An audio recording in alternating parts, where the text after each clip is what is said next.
Mic testing for the YouTube. Mic testing for the YouTube.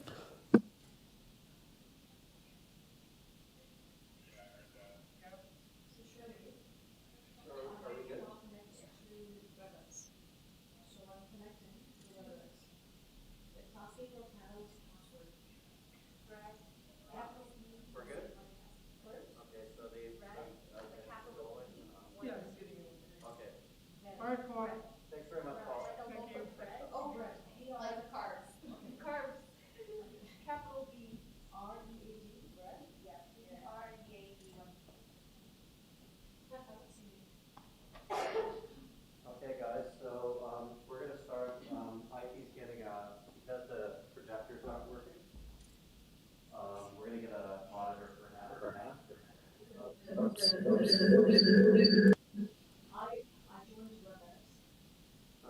everybody mute themselves? Yeah. And everybody mute themselves on the computer? So I mute it over here too. Let me try.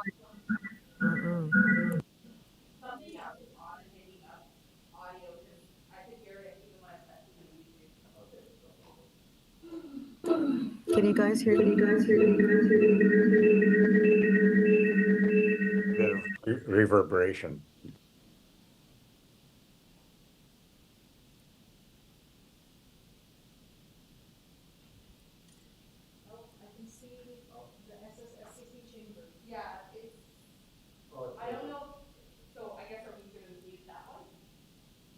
So Delaware, yeah. Can you mute those computers up there?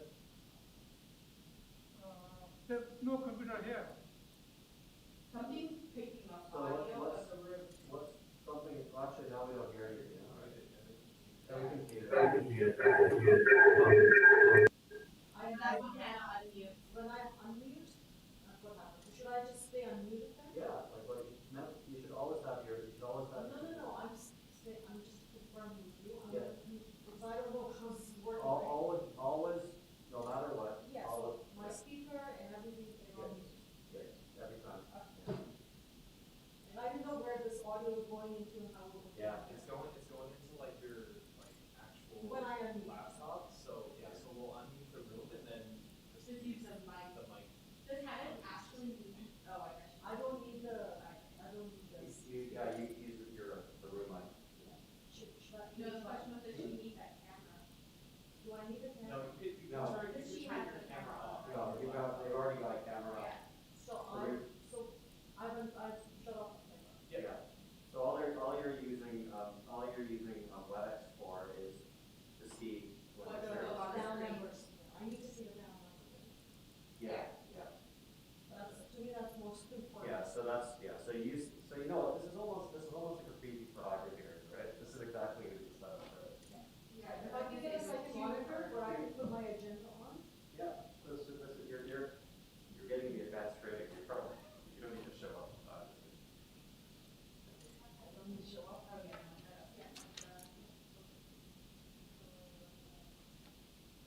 the room's not muted.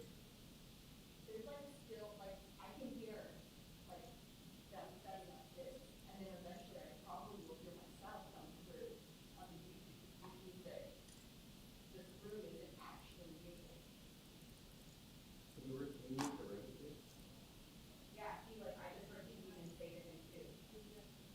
Yeah. Super. Sarah did it up. Sarah did it the room or what? Yeah, the white iPad. But usually it'll show, Show that. like right now it says SEC chamber has the mute sign. Yeah, But but everything in WebEx says. you can hear it through the YouTube stream, regardless. So Del, are you muted? Yes. Yeah, I'm asking. While like, yeah, what I was telling you, it doesn't mean anything, it means what you're hearing. Because right now everybody can hear us. They want to make the call. So I just wanted to do this. No, Del, are. Yeah. So when you're making a call, you may want to step outside the room. So what exactly are happening now? You can hear everything. Thank you very much.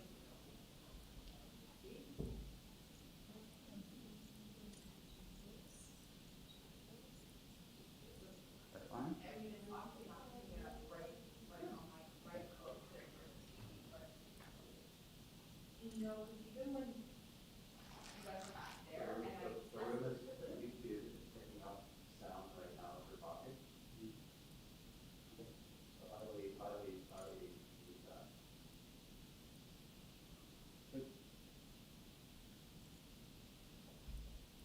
Don't worry, I'm going to talk. This one is the YouTube is picking up sounds right now. Yeah, I'm asking for. Somewhere in the room, I don't know what it is. But everybody's muted. You're muted. Let's do that. Yeah.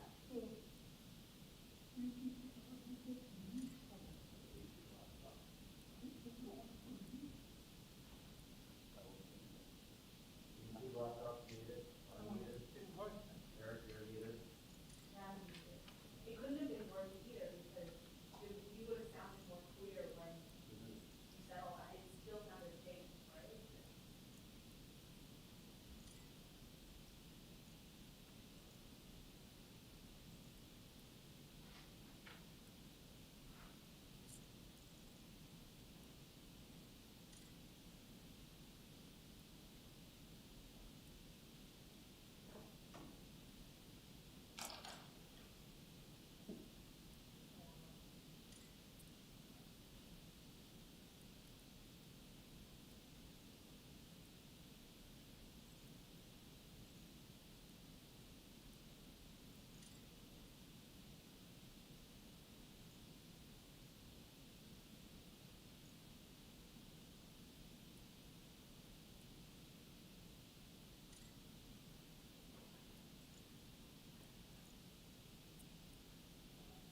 Okay, so now here's the sound is working from the YouTube.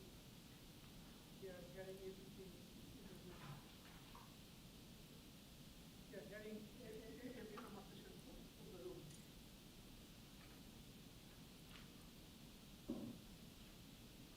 They are getting. Yeah, yeah. I'm trying to make, even when we need eye contact, I just want to make sure this is not Mic should be off, all the mic should be off, right? improvisation. He only turns the mic on when they talk, right? Only talk.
Did you just turn on my mic?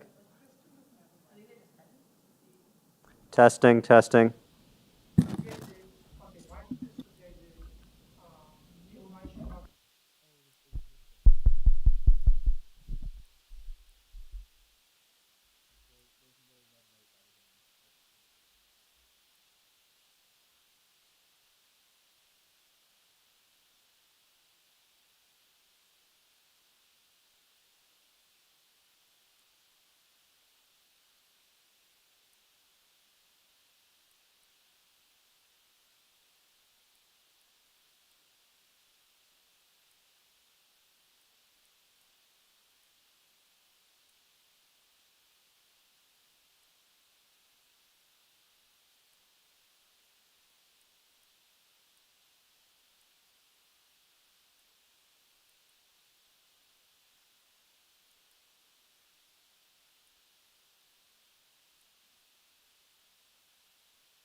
Should we check our mics? Hello, testing.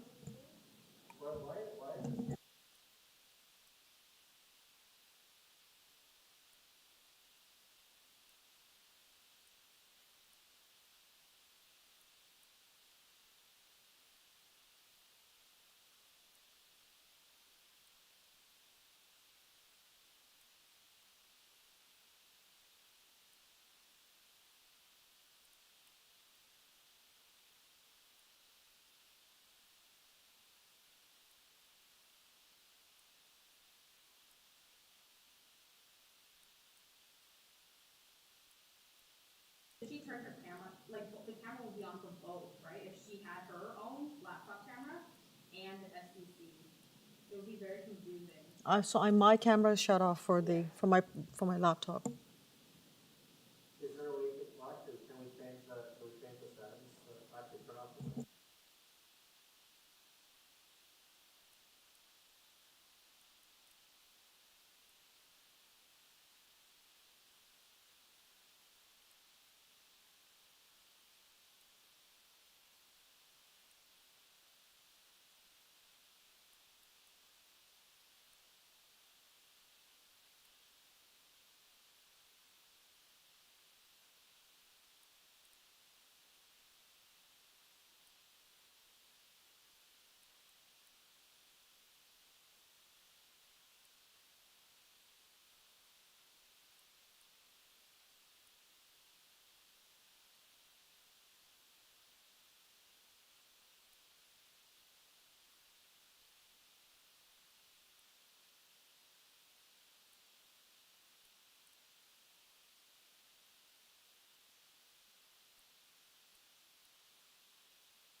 If I say something, it should pop up. Is that better? But is it only when your mic is on? Turn off your mic now.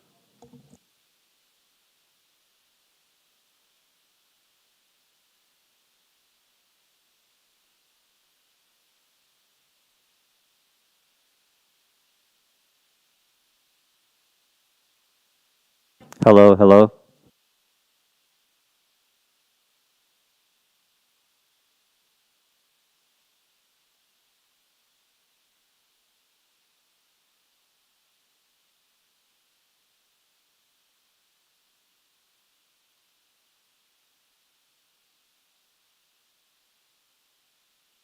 Thank you.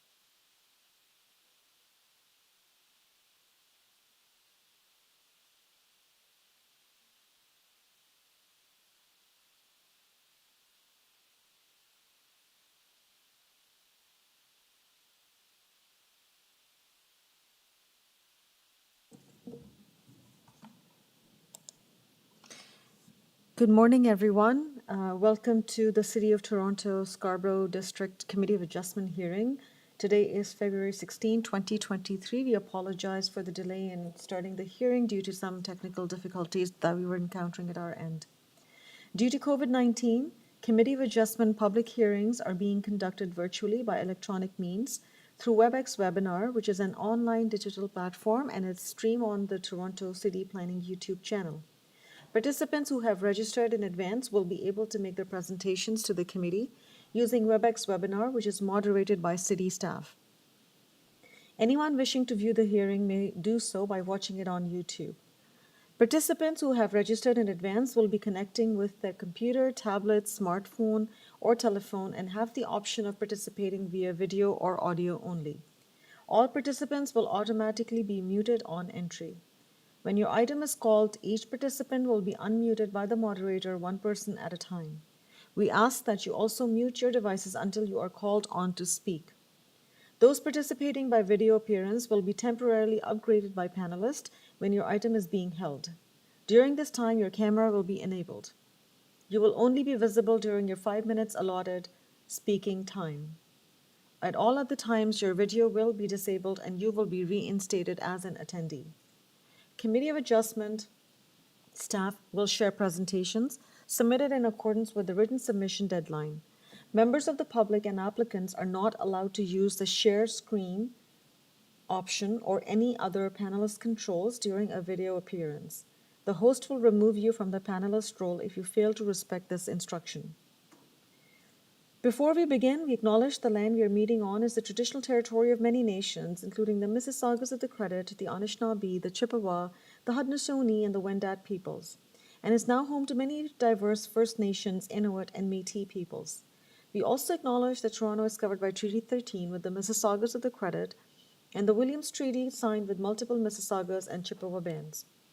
In accordance with Section 45 and 53 of the Planning Act 1990 as amended, this meeting of the Committee of Adjustment of the City of Toronto is now called to order.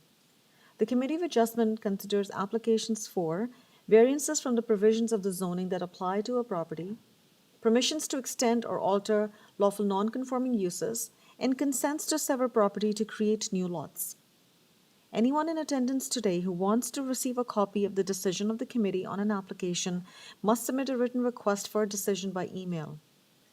Please ensure that you include your name, address, and an email address because the Committee of Adjustment and the Toronto Local Appeal Body TLAB will be sending notifications and appeal updates by email. If you do not agree with the decision of the committee, you may be able to appeal the decision to the TLAB or in some limited circumstances to the Ontario Land Tribunal, which is the OLT. However, the provincial government recently amended the Planning Act and generally removed rights of third parties to appeal Committee of Adjustment decisions.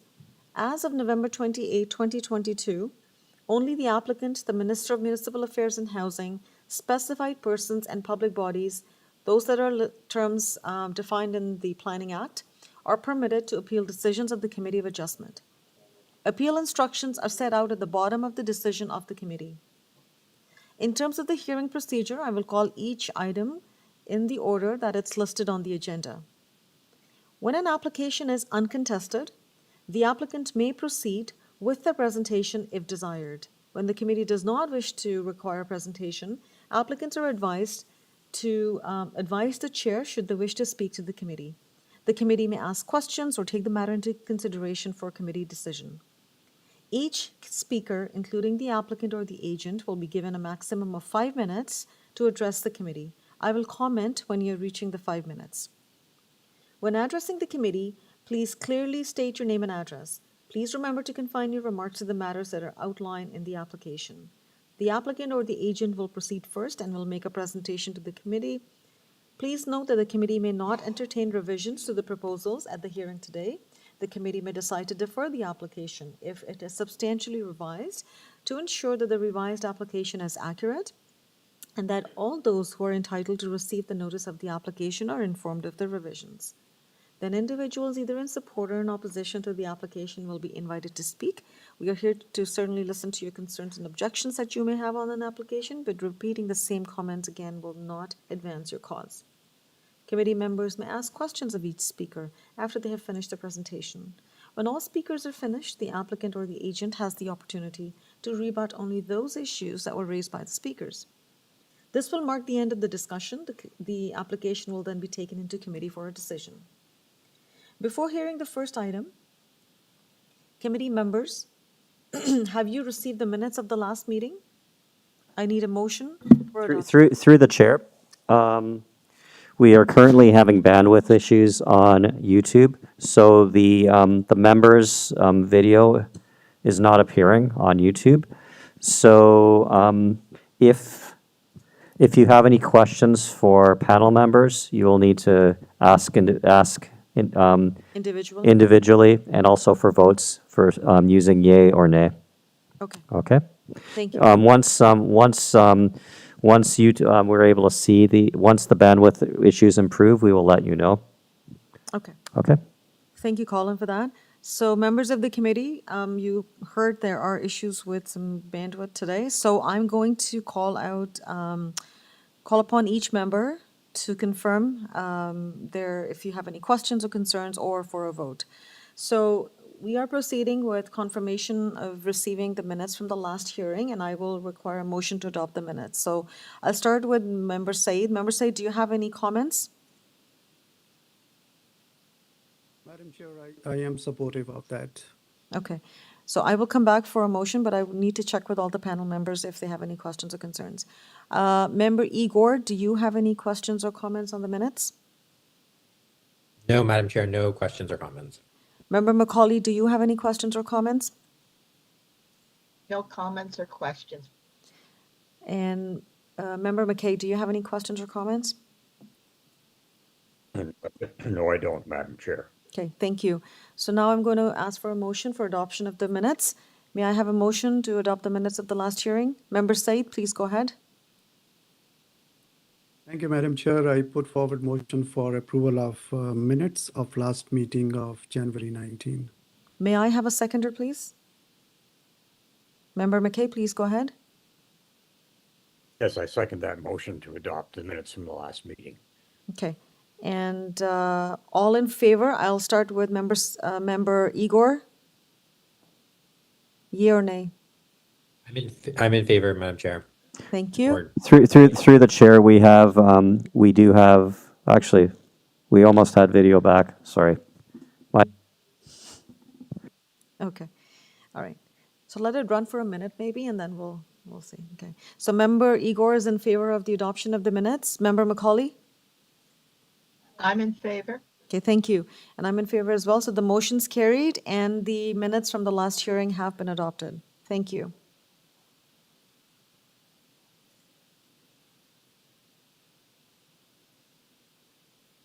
Are there any declarations of conflict of interest or panel for items in the time slot?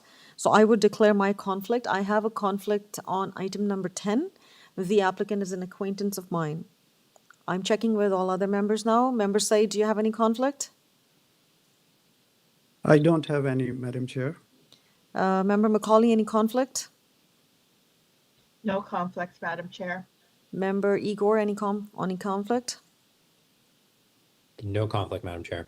And Member McKay? No conflict, Madam Chair. Thank you. So no panel members have any other conflicts except for mine, which I declared. I don't see any staff conflict here as well. So we will now proceed with the deferral request. Mr. Deputy Secretary Treasurer, do we have any requests for deferrals for items that are listed in the morning slot? Through the chair, there are 3 deferral requests. The first deferral request is for item number 3, 50 DENNETT Drive. It's a deferral request at the request of the applicant to the April 4th hearing to correctly identify all requested variances. Thank you, Colin. May I have the agent online with us, please? Ken Tai. Hello, Ken, are you with us?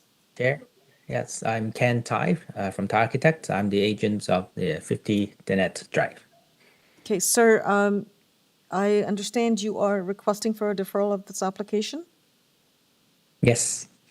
Okay, and the reason is to identify the variances accurately. Okay. Members of the Yep. committee, do you have any concerns with this request for deferral? I see none. All right. If there are no questions. Through the chair, we cannot, the YouTube is not visible. So you're, I'll continue with the. thank you.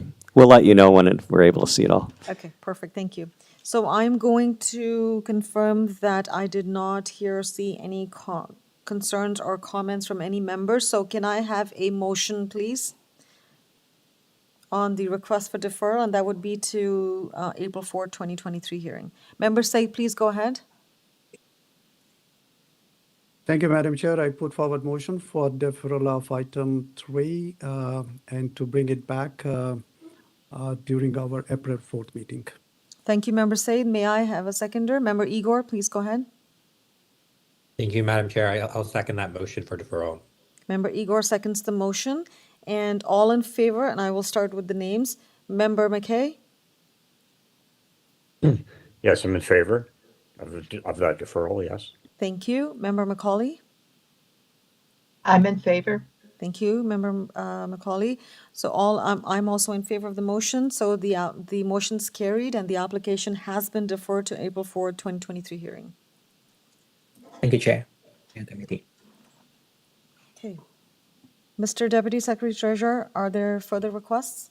Through the chair, the second deferral request for the morning session is for item number 10, 35 BENROYAL Crescent. Okay, so I have a conflict on this item. So how do we do it? So Member Macaulay will lead this discussion and I will step away as long as. Correct. Technologically, it's okay. Please turn off your mic. Thank you. Member Macaulay? Yes. This is item number 10 for 35 BENROYAL Crescent. Is the applicant available?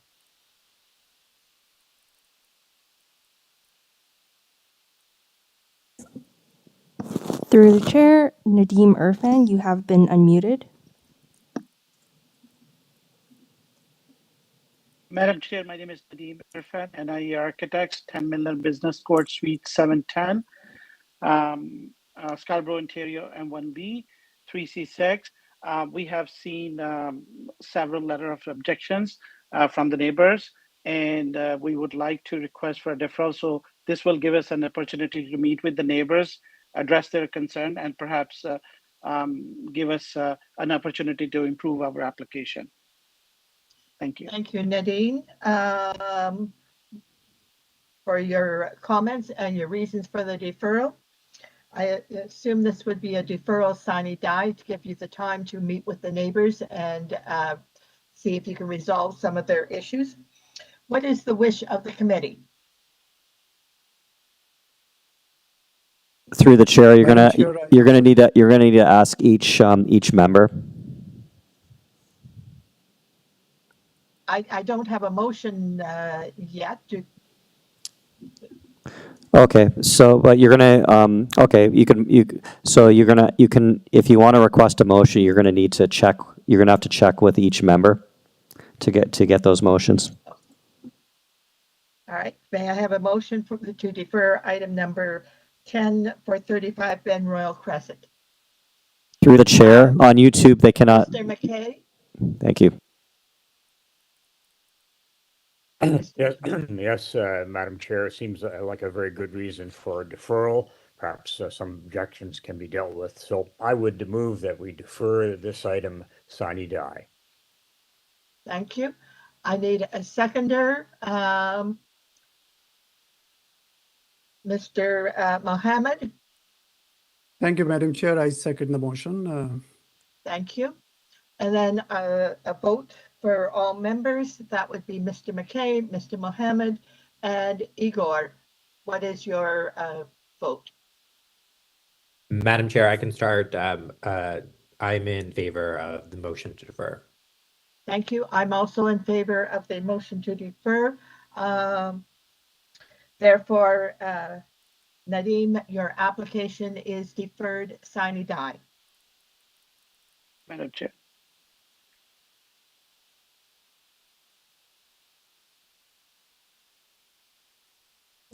Thank you, Member Macaulay, for chairing that item for me. Mr. Deputy Secretary Treasurer, what is our next request for deferral? Through the chair, our third request for deferral, the final request for the morning session is 38 BOBMAR Road. Deferral sine die at the request of the applicant to address concerns identified by urban forestry. Okay, and that is item number? Item number 10, or item number 11, my apologies. Okay, that's okay. So item 11, 38 BOBMAR Road, request for deferral from the agent. Can I have the agent online, please? Krinal Jiani or Faisal Ahmed? Okay, hello? Hello, good morning. Good morning, Krinal. So Krinal, we have your application, or sorry, request for deferral before us. Do you have any comment at this time or confirming the request for deferral, please? Yes, we confirm that we deferred the project. Okay, and the reason is to address the concerns as identified by the Urban Forestry Services and that the application will be deferred sine die. Okay. Yes. Thank you very much. Members, I'm coming to you now. I'm going to start. Member McKay, do you have any concerns or questions on this request for deferral? No, I did not, Madam Chair. Thank you. Member Macaulay, do you have any concerns or questions on this request? No, Madam Chair. Thank you. Member Igor, any comments, questions? No, Madam Chair. Thank you. Member Said, any questions or comments? Madam Chair, no questions, no comments, and I can move the motion for deferral if allowed. Yeah, please go ahead. Thank you, Madam Chair. I move the motion for deferral of item 11, sine die. Thank you. So Member Said put forward the motion. May I have a seconder, please? Member Macaulay, please go ahead. Madam Chair, I will second that motion for deferral. Okay. Member Macaulay seconds the motion. All in favor of the motion, I will come to Member McKay. I'm in favor of the motion. Thank you. Member Igor? I'm in favor of the motion as well. Thank you, and I'm also in favor of the motion. So the motion is carried and the application has been deferred sine die. So I think we've dealt with all the referral requests for items that are listed in the morning session, for the morning agenda. We can now start the vetting of the agenda for the items that are listed in the morning session. And they are from items 1 to 18, I believe it is. So we'll start with the first item. 182 Morningside Avenue. We have the agent and we also have a speaker listed, but I want to check with the speaker if the speaker is available to speak. Otherwise, we can deal with the item to the vetting session. So is Thomas Allen attending? Through the chair, Thomas Allen is unable to attend today. Thank you very much. So staff has confirmed Thomas Allen, who had registered to speak on item 1, is unable to attend today. So I will start with the agent. Stephen Burnett, are you with us?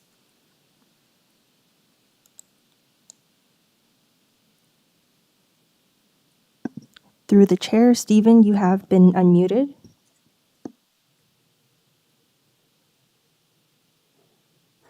Hello, Stephen, can you say something, please?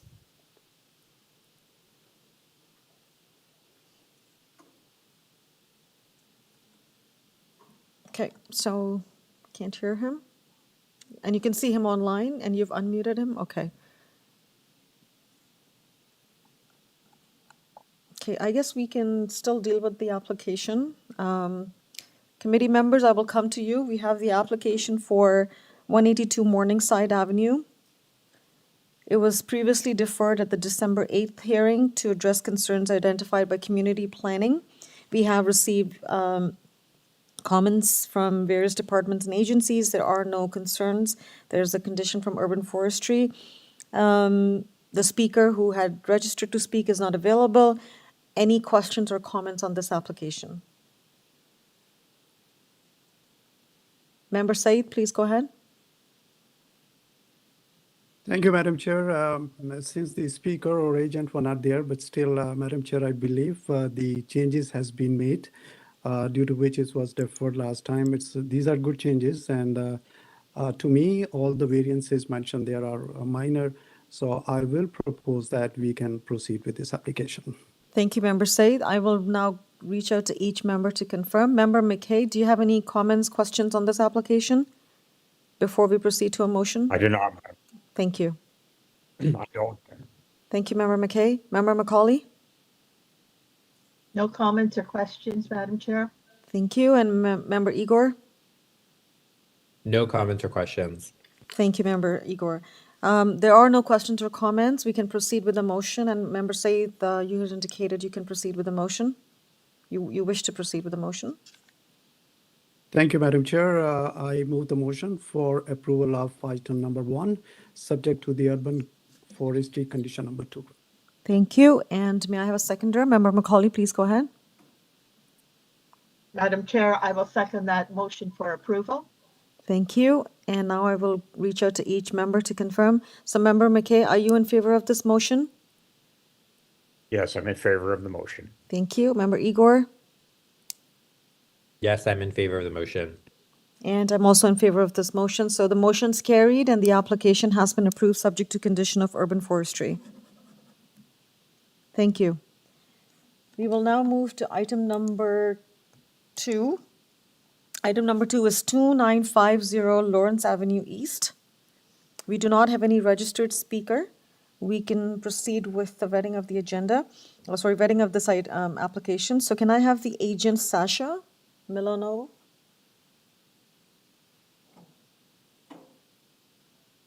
Good morning.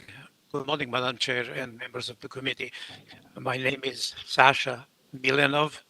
I'm appearing on behalf of Toronto Community Housing. Toronto Community Housing is the largest social provider in Canada. They have a mandate to provide full accessibility to their buildings. This is what we are suggesting, to provide full accessibility to the Lawrence Avenue address. This is a seniors building. We are dealing with the existing number of parking spaces, providing 2 fully accessible spaces by losing 2 normal quote-unquote spaces, in addition to provide the accessibility to the total site.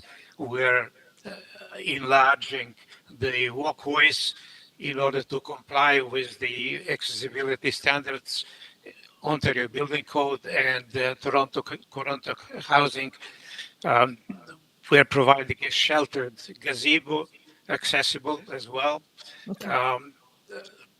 accessible planters, and so on. It's basically providing full accessibility to the outside of the seniors building, and we kindly request your approval to the variances. Thank you very much, Sasha, for that brief explanation. Members, I'm coming to you now. I will start with each member, and then I'll ask if they have any questions or concerns, and then I will ask for motion once I'm done with that. Member McKay, I'll come to you first. Do you have any comments or concerns with this application? Well, Madam Chair, perhaps the applicant would address the change in front yard landscaping. That's one of the larger ones of the variances that are there. Or maybe he could just briefly discuss what's happening there and whether making the site more accessible has impacted that. Thank you, Member McKay. Sasha, please go ahead. In order to make the site more accessible, we had to enlarge the aisle leading to the parking lot. We are basically rearranging the existing parking lot. So the landscaping is, or the lack of landscaping is very minimal, but we are dealing with the existing situation. Thanks for that explanation. Okay, thank you, Member McKay. Thank you, Sasha. I'll come to Member Igor. Member Igor, do you have any questions or comments? No questions or comments, Madam Chair. Thank you. Member Said?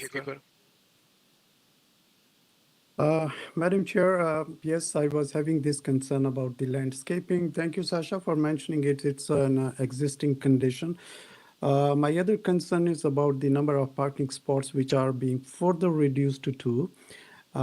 Is this because of the layout of the accessible parking, or is the gazebo have any impact on these number of parkings? the reduction in parking lot is existing. We have not changed the number of spaces other than by providing two accessible spaces, we lost two normal quote-unquote spaces. So we're dealing with the existing situation. In addition, this is a senior building and the parking Sorry, requirements Sasha, I'm going does to not seem to apply. Sorry, Sasha, I'm going to interrupt you. Do you have more than one device on? We're getting a lot of feedback and echo. I'm sorry, I can hear an echo myself. Okay, but you're only on one device? Beg your pardon? Are you only using one device to speak into? You have no other devices on? I don't know. I'm just talking. Oh, no. But you only have one phone or one computer. You do not have other devices on, because sometimes when you have multiple devices. Okay. No, I'm just using the computer. Okay, thank you. Just bear with us for a second, because whatever you said, we could not understand that clearly because there was a lot of feedback. So give us a moment. Madam Chair, can I just make a comment? It seems like there was two names listed, but now it's only one. I don't know if that helps you, but at least on my screen, it's been one of them has been eliminated. That's very helpful. Thank you. Staff can you proceed now? Okay. All right. Sorry, Sasha. So you may have to much better now. So you may have to repeat what you said to Member Said's question. The number of parking spaces is existing. All what we're doing is we're adapting to provide two accessible parking spaces one accessible parking space by losing two quote-unquote normal spaces. This is a senior building, and the parking utilization is not as normal apartment building. We are really not doing anything other than providing the full accessibility to the existing parking lot and existing landscaping, existing whatever is around the building in order to provide the full accessibility, which is the mandate for Toronto Housing to provide this for all of their buildings that own in Toronto, Ontario, and Canada. Thank you, Sasha, and thank you, Madam. Thank you, Member Said. Member Macaulay, do you have any questions? I have no questions. I am prepared to present a motion if that is the wish of the committee. Sure, Member Macaulay, and before you do, I just want to confirm with Sasha. Sasha, there was a condition from Urban Forestry. Are you aware of it, and do you have any questions on it? Not that I'm aware of it, but we already submitted an application to Forestry, and I've been advised yesterday that the Forestry will let us know shortly. We have provided the arborist report, very extensive, and the reason for having an issue with damaging and or destroying or removing some of the trees is in order to widen the walkways to comply with the building code and Toronto Housing requirements. Okay, thank you for that, and we will still proceed. Should the committee wishes to proceed, we will proceed with including that condition, which is I think you referred to it, the permit application to injure or remove a tree. If you have already taken care of it with Urban Forestry, you should have no problem in proceeding. So back to you, Member Macaulay. Thank you, Madam Chair. I am prepared to provide a motion for approval of this application. I believe that this is overall an improvement and an improvement over the existing situation to make the property more suitable for the residents, especially dealing with accessibility issues. So I recommend approval of the variances subject to urban forestry conditions. Thank you, Member Macaulay. May I have a seconder, please? Member Said, please go ahead. Thank you, Madam Chair. I second the motion subject to urban forestry condition number 2. Thank you. All in favor, and I will come to each member. Member McKay, are you in favor? Yes, I am, Madam Chair. Thank you. Member Igor? I'm also in favor, Madam Chair. Thank you. I'm also in favor of the motion. So the motion is carried and the application has been approved subject to condition of urban forestry. Thank you. Thank you very much, Madam Chair and members of the committee. Appreciate your help. Thank you. You're welcome. Thank you. Item number 4. I note that there are several members from the public who have registered to speak, so I will hold down this item. So item 4, 12 FALLINGBROOK Woods is being held for further discussion and to hear the speakers. Item number 5, 97 KALMAR Avenue. Again, this has we have a few speakers who have registered to speak, so this application will be held as well. So item 5, 97 KALMAR Avenue is being held. Item 6, 7 FALLINGBROOK Woods. I do not see any registered speakers. Can I please have the owner, Michael Scott Henry? Hello, Michael, are you with us? Yes, I am. Thanks, Madam Chair. Okay, thank you. I'm the owner of 7 FALLINGBROOK Woods. Okay, thank you, sir, for joining us today. Do you have any comments at this time before we go into, before I go to the committee members?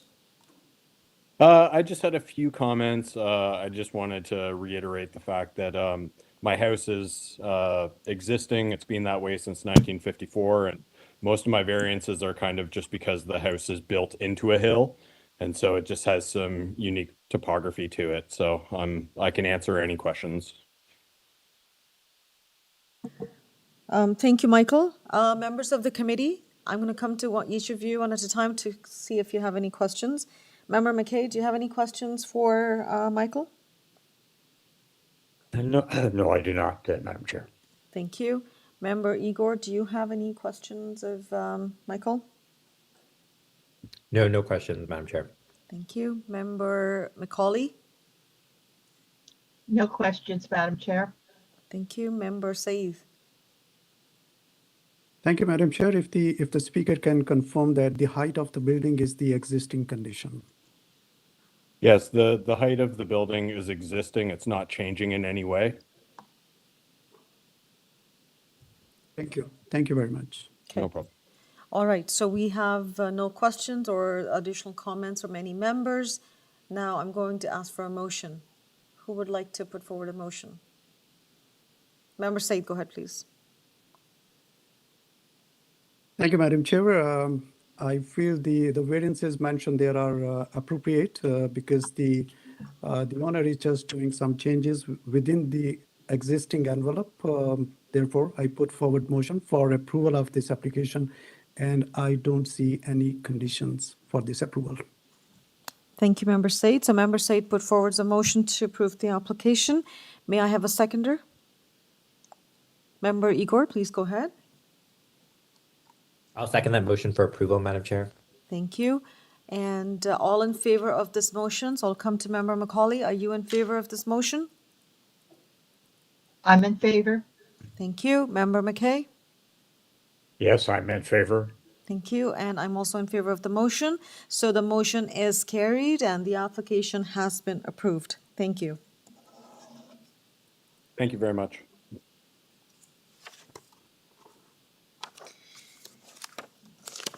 We now go to item 7. Item 7 is 756 Warden Avenue. I do not see any listed speakers on this application, so we will proceed with speaking with the agent, Jonathan Roger. Hello, Jonathan, are you with us?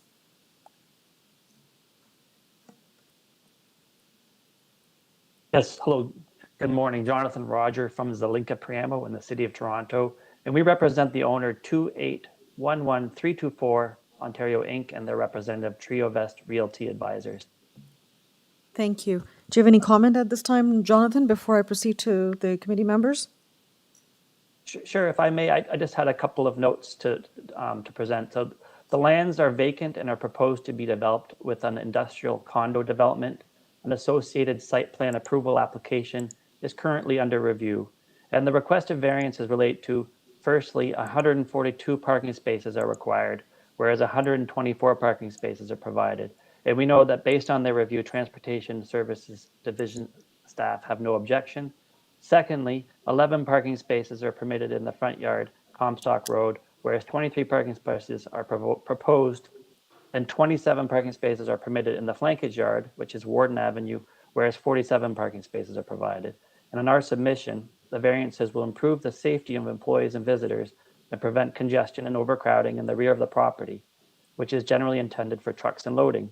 A 3-meter wide landscape buffer is provided to screen the lands along the street frontages.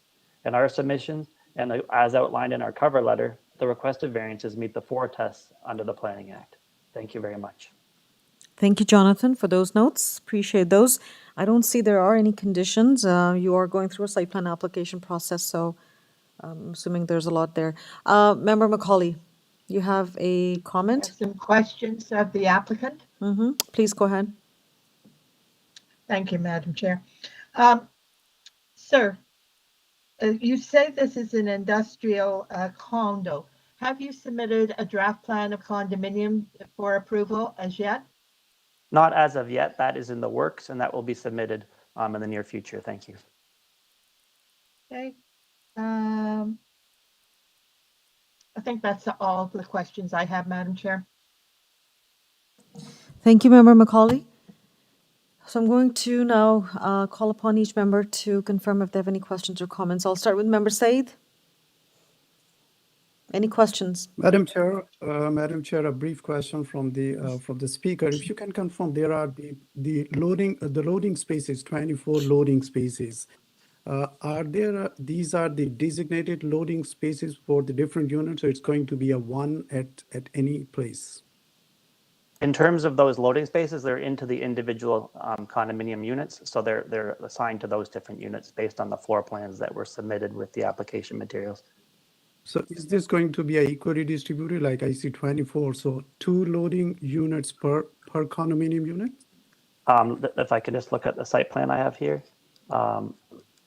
Some have 1 and many have 2. And one quick question. I just want to know about your understanding of the transportation condition. The transportation section is supporting the application provided if it is a whole unit. So I just want to know your comments on that. Well, that in terms of the building itself, the proposal is for it to be split up into individual units. And then in terms of the variance, it's for the building overall. Thank you, Madam Chair. Thank you. Okay, so I think I dealt with Member Macaulay, Member Said. Member Igor, do you have any questions? No questions, Madam Chair. Thank you. Member McKay? No questions, Madam Chair. Thank you. So I will now, I think if there are no further questions, comments, then we can go into a motion. So who would like to put forward a motion? Member Igor, please go ahead. Hi, Madam Chair. I'll put forward a motion for approval of this application. There's no conditions, I believe. That's correct. Okay, so Member Igor has put forward a motion for approval of this application. May I have a seconder, please? Member Said, go ahead. Thank you, Madam Chair. I second the motion, and there is no conditions to that. Thank you. And all in favor of this motion, I'll come to Member Macaulay. Member Macaulay, do you have, are you in favor of this motion? I'm in favor. Thank you. And Member McKay? I'm in favor of the motion. Right, and I'm also in favor of this motion. So the motion's been carried and the application has been approved. Thank you. We now go to item number 8, and item number 8 is 14 Kildonan Drive, and I do not see any registered speakers here. So can we please have the agent, Maxine Shepsov? Shepsov, agent for the owner. Thank you, Maxine. Maxine, before I go to the committee, do you have any comments at this time? I think it's straightforward application. I just wanted to make sure it's known that the front yard setbacks is really an existing condition. There's an existing enclosed porch, and we're building over that.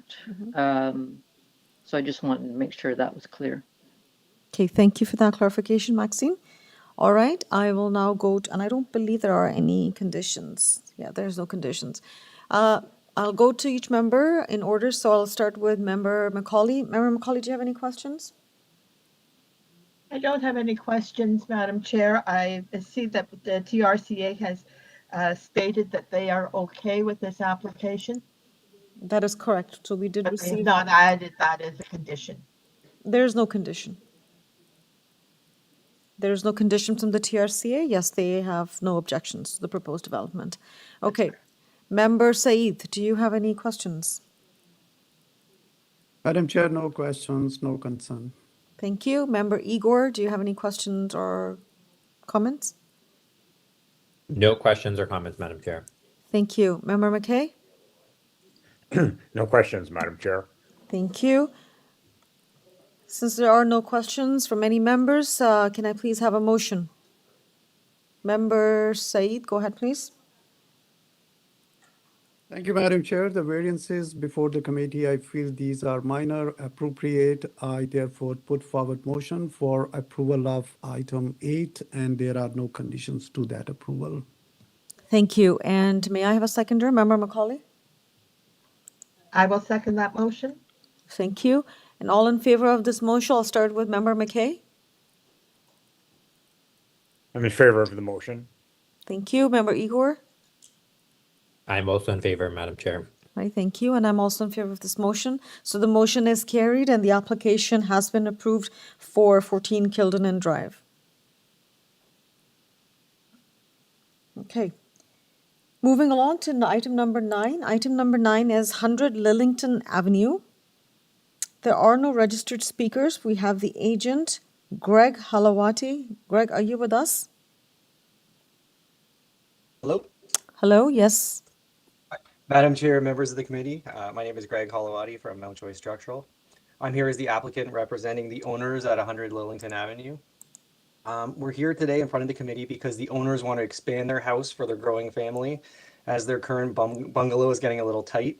Rather than moving into a bigger house, they would like to stay in the area as they and their children have developed relationships with friends and neighbors. The majority of the houses in the area are 2-story rather than bungalow, so we're hopeful that we can get approval for these zoning limitations. There's 6 items on the list to increase the floor space index from 0.6 to 0.662, increase permitted max lot coverage from 33% to 42%.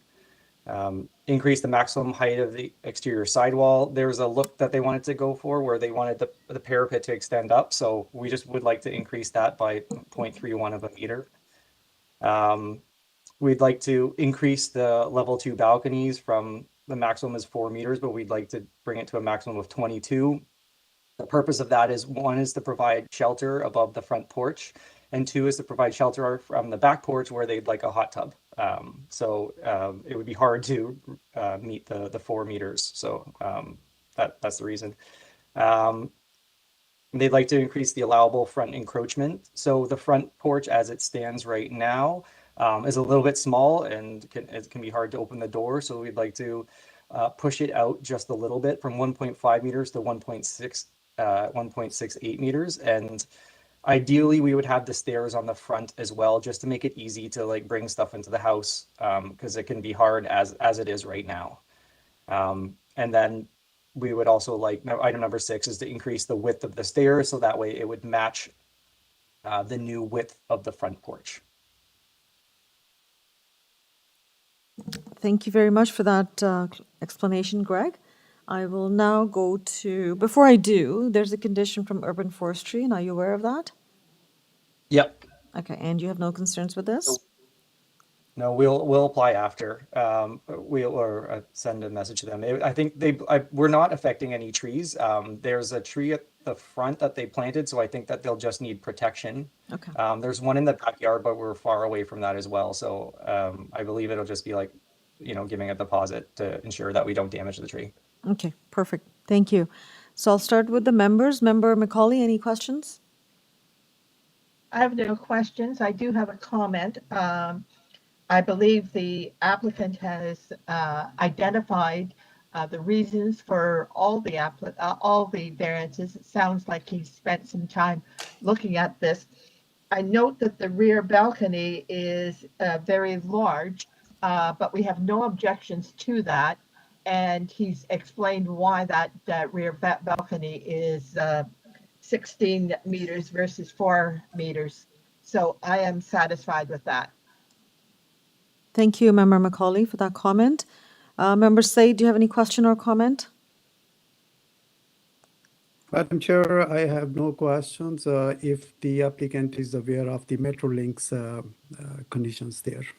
Yes, we are. This is the first time I've received this this notice, and so we've contacted the contact on the Metrolinx form to just get further information. But it sounds like it's something the owner has to deal with. But it sounds like it's more of an approval for noise and emissions. So I don't think it will change anything. But we're still investigating that. Okay, thank you. Member Igor? No questions or comments, Madam Chair. Thank you. And Member McKay? Sorry, Madam Chair. Yes, no questions or comments. I'll leave it there. Thank you, Member McKay. So there are no questions or comments from all the members. Can I have a motion, please? Member Said, go ahead. Thank you, Madam Chair. As we discussed, it's a pretty straightforward application, and the applicant is aware of urban forestry condition as well as Metrolinx condition. I put forward motion for approval of item 9, subject to urban forestry condition 2 and Metrolinx condition. Thank you. And seconder, Member Macaulay, go ahead. Madam Chair, I will second that motion for approval. Thank you. Member Macaulay seconds the motion. All in favor of this motion, I'll come to Member Igor. I'm in favor, Madam Chair. Thank you. Member McKay? I'm in favor, Madam Chair. Thank you. And I'm also in favor of this motion. So the motion is carried, and the application for 100 Lillington Avenue has been approved, subject to conditions. Thank you. Thank you. Okay, item 10 was deferred. We'll go to item 11. Item 11 is 38 BOBMAR Road. That was deferred. Okay, that was also deferred. Item 12. Item 12 is 65 East Willow Gate. And I do not see any speakers. Can I please have the agent, Kevin Hughes? Kevin, are you with us? Yes, I am the registered speaker on behalf of the owner at 65 East Willow Gate. So I have no comments. Just here to answer questions if there are any. Okay, thank you. While I have you, Kevin, had you had a chance to look at the community planning staff report and the recommended condition? Yes. Okay, and you do not have any questions or comments or concerns with that proposed recommendation? Should the committee proceed with including that recommendation? I mean, when I looked at the recommendation, to me, it seems like it was in agreement with what we were proposing. It seemed like it was you couldn't do more than we were proposing, if I'm reading that correctly. That is correct, and that is the purpose of the recommended condition, is to tie the decision to the site plan. So essentially tying, or restricting what you can do, and essentially doing in accordance with the plans. Perfect. Yeah, so we have no problem with that. Okay, perfect. That recommendation. And then you are aware that you need a TRCA permit? Yes, we're in the process of receiving that. Excellent, thank you. I'll proceed to the committee now. I'll start with Member Igor. Member Igor, do you have any questions or comments on this application? No questions or comments, Madam Chair. Thank you. Member McKay? No questions or comment, Madam Chair. Thank you. Member Said? No question, Madam Chair. Thank you. Member Macaulay? No questions or comments. Thank you, Member Macaulay. There are no questions or comments from any committee member. May I please have a motion? We'll go with Member Igor. Thank you, Madam Chair. I'll put a motion forward for approval of the application, planning tied to site plan. Okay, perfect. May I have a seconder, please? Member McKay, please go ahead. Yes, I second that motion to approve Thank you. with that. Perfect. Thank you. So Member McKay seconds the motion. All in favor of this motion? I'll start with Member Saith. Are you in favor of this motion? I favor the motion. Thank you. Member Macaulay? I'm in support. Thank you. And I'm also in favor of this motion. So the motion is carried and the application has been approved, subject to condition as stated. Thank you. Thank you, everyone. Okay, we'll go to item 13. Item 13 is 58 Crockford Boulevard. I do not see any speakers registered here. Can we please have the agent Shenshu? Hello, Shenshu, you're with us? Oh, hi. I'm Shunshu Zhang, architect applicant for this project. Okay, so Shenshu, do you have any comment at this time? Not really. That is an addition to a small warehouse, so with 3 variances. So I don't have any changes, and I'm ready to answer any questions you may have. Thank you, Shenshu. Members of the committee, I'm coming to you now. Member Igor, do you have any questions? No questions or comments, Madam Chair. Thank you. Member McKay, do you have any questions or comments? No, I do not, Madam Chair. Thank you. Member Macaulay? No questions. Thank you. Member Said? Madam Chair, I would like if Mr. Shenshu can further elaborate how this, why the parking spots are being reduced from 8 to 4. Was there any alternative available to that not to impact on the number of parking while adding the warehouse? Yeah, because that is a warehouse. Typically, they have only 2 people working there. They don't really need so much, and there is no retail. Only a few people went there to pick up the products. They are dealing with construction products. Could you tell us like how much traffic flow is there? Like you are saying, there is no much pickup or loading is required there. But according to the bylaws, the number of parking space required there are 8, which you are now reducing to 4. There should be a sound justification for that. Is that the only thing because you have no traffic flow there?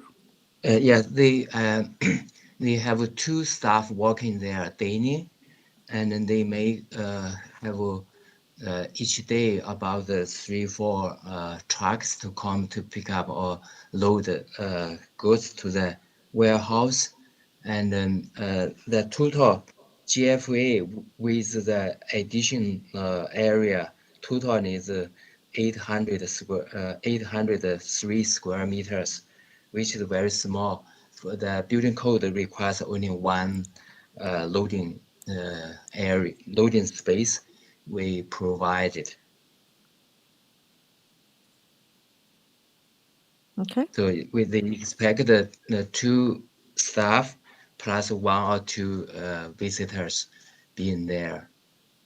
That's the reason they actually right now they have they are using also only the 4 parking spaces. Okay, so essentially it's not a high traffic or, a facility that would require a lot of people visiting this. It's, as Shenshu mentioned, there are 2 employees and there are 4 parking spaces. So the 2 spaces would take care of the employees and then the other 2 are available. Yes, it does not meet the requirement of the zoning bylaw, but sometimes zoning bylaws are done sort of, they're general broad brush, but not specifically geared to a specific use. So I think that's what the justification, in my opinion, is for the reduction in our transportation, or the city's transportation services has also looked at it, and they consider it as minor in nature, and they have no objection as well. Okay. I will come to Member Macaulay. Member Macaulay, do you have any questions? I have no questions. I'm prepared to put forth the motion. Okay, so I think I've checked with all the members. There are no questions, comments. We'll proceed with your motion, Member Macaulay. Thank you, Madam Chair. As has been said, this is a very small development with a minimum number of requirements on a practical matter for parking. Therefore, the variance is appropriate. The transportation services are satisfied with the proposal. I recommend approval. There are no conditions. Thank you, Member Macaulay. And seconder, Member Said, go ahead. Thank you, Madam Chair, and thank you, Shanshu, for providing us further information into that. Madam Chair, I second the motion. Thank you. Member Said seconds the motion. All in favor? I'll come to Member McKay. Yes, I'm in favor, Madam Chair. Thank you. Member Igor? I'm also in favor, Madam Chair. All right, I'm also in favor of the motion. So the motion is carried and the application for 58 Crockford Boulevard has been approved. Thank you. Thank you, Madam Chair and the committee members. Have a nice day. Thank you. We come to item 14. Item 14 is 100 Sprucewood Court, and there are no registered speakers. Can I please have Sahar Arfa as the agent on this application? Sahar. Hi, Madam Chair and committee members. My name is Sahar and I'm representing on behalf of property 100 Sprucewood Court. Okay, thank you, Sahar. Do you have any comment at this time before I go into committee? No further comments. Do you want me to explain my project?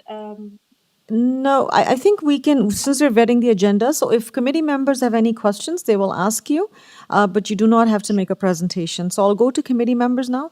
Member Igor, do you have any questions on this application? No, Madam Chair.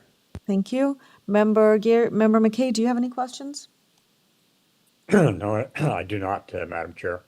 Thank you. Member Said, do you have any questions? No questions, Madam Chair. Okay. Member Macaulay, any questions, comments? Just a quick question. I understand that this is an existing building. Can you explain why you are looking for the enclosure? Because there was a lot of time, there was this situation that homeless people would come downstairs the staircase and slip there. And even from the property manager, they have noticed that they were doing drugs. That would make the residents unsafe. This staircase leading to the basement garage. So the option that they had is to enclose it. So there will be no other than residents who can enter that staircase. Thank you very much for that explanation. Okay, thank you, Member Macaulay. You're welcome. I've checked with all the members, so I guess we can move forward with the motion at this time, and there's no comments, no conditions from any other department or agency. Member Said, go ahead, please. Thank you, Madam Chair. As the applicant was mentioning that this variance, the intention behind that is to improve the safety and security of the residents of the building, apartment building. I therefore, Madam Chair, I support this application and there are no conditions for the approval. Thank you. And Member Macaulay, please, you want to second the motion? I will second that motion. Thank you. Member Macaulay seconds the motion. All in favor? I'll come to Member McKay. I'm in favor, Madam Chair. Thank you. Member Igor? I'm also in favor, Madam Chair. All right, and I'm also in favor of this motion. So the motion's carried and the application is approved. Thank you. Thank you so much. I'll come to item 15. Item 15 is 54 MABERLEY Crescent, and I do not see any registered speakers, so we can proceed with the agent. TJ? Hello, are you there with us, TJ? Morning, Madam Chair. Yes, I am here, Madam Chair. Thank you. Thank you. So TJ, we have your application before us. Do you have any comment at this time? No, Madam Chair, I'm happy for the committee to proceed. I would just say that this is a very straightforward application and the variances are generated due to the unique topography of this property. And it is a very common condition along this entire side of MABERLEY Crescent. And I'm happy to answer any questions. Thank you for that, TJ. Yes, we do see that neither the TRCA nor the ravine protection had any concerns or comments or conditions on it, so it's great. And Metrolinx did provide a memo. There are no conditions, however, there was an advisory comment, and I hope you have had a chance to look at it. Yes, and we have no issues with that comment. Thank you. Perfect, thank you. So members of the committee, I'm coming to you now. I'll start with Member McKay. Do you have any questions or comments on this application? No, Madam Chair, I do not. Thank you. Member Igor, do you have any questions or comments? No, Madam Chair. Thank you. Member Saeed? No questions, Madam Chair. Thank you. Member Macaulay? No questions or comments. Thank you. All right, so there are no questions, comments. Can I please have a motion? Member Igor, please go ahead. Thanks, Madam Chair. I'll put forward a motion for approval with no conditions. Thank you. May I have a seconder, please? Member McKay, please go ahead. Yes, I second that motion to approve, Madam Chair. All right, and all in favor of this motion, I'll come to Member Saeed. I favor the motion, Madam Chair. Thank you. Member Macaulay? I support the motion. Thank you, and I'm also in favor of this motion, so the motion carries and application for 54 MABERLEY Crescent has been approved. Thank you. Thank you, Madam Chair, members of committee. Thank you. All right, we come to item 16, and there are no registered speakers for item 16. So we can start with the agent, and the agent is Ben Baghdadi. Good morning, Madam Chair. This is Bamdad Ben Baghdadi from BBA Design Studio, Inc. I'm the applicant and the architect for this project at 9 Shropshire Drive before you today. Okay, thank you. So, Ben, do you have any comment at this time? Through you, Madam Chair, I think this application, we are basically adding a side addition, demolishing the existing garage that has a very poor condition, and building a new garage and having a room behind it. As a result of the shape of the lot being a reverse pie, we have two variances, one on the south side, which is only two corners of the south addition for the garage and the room that are closer to the south property line. And we're having the same rear yard setback, again, because of the shape of the lot. As we get closer to the south, the rear yard setback automatically gets reduced. Basically, what we are proposing is improving the existing condition by increasing both side yard and the rear yard setbacks. Okay, excellent, excellent. Thank you very much for that explanation. And I don't believe there are any comments or any conditions from any department as well. So I'll move to the committee now. So I'll start with Member Igor. Member Igor, do you have any questions or comments? No questions or comments, Madam Chair. Thank you. And Member McKay? No questions, Madam Chair. Thank you. Member Saeed? No questions, Madam Chair. Thank you. And Member Macaulay? No questions, Madam Chair, and if you wish, I will proceed to provide a motion to approve this variance application. Thank you. Please go There are no ahead. conditions. Yeah, please go ahead. I recommend approval of the variances for 9 Shropshire Drive. They are appropriate and there are no conditions. Thank you. And may I have a seconder, please? Member McKay, please go ahead. Yes, I second that motion to approve, Madam Chair. Thank you. And all in favor, I'll come to Member Igor. I'm in favor, Madam Chair. Member Saeed.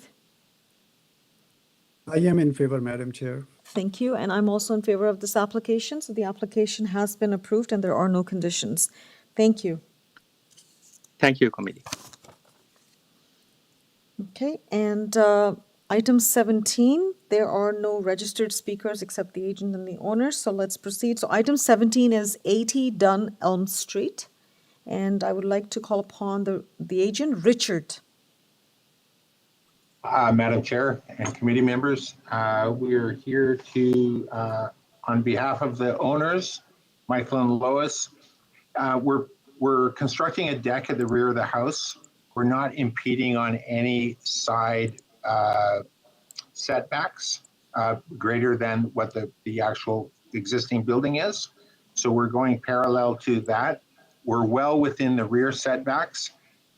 The variance is required because of zoning bylaw 569-2013, which states that once the deck is greater than 2.5 meters projected past the back of the house, so the deck can come out 2.5 meters on the second story, but then it must drop down to 1.2 meters.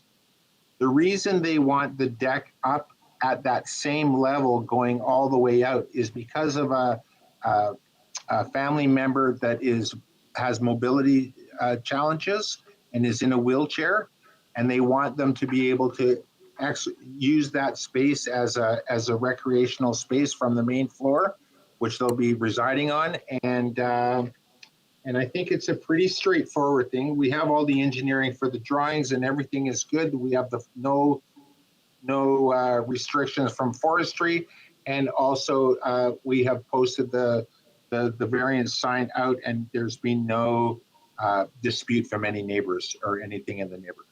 Thank you for that explanation, Richard, and indeed it is a straightforward application.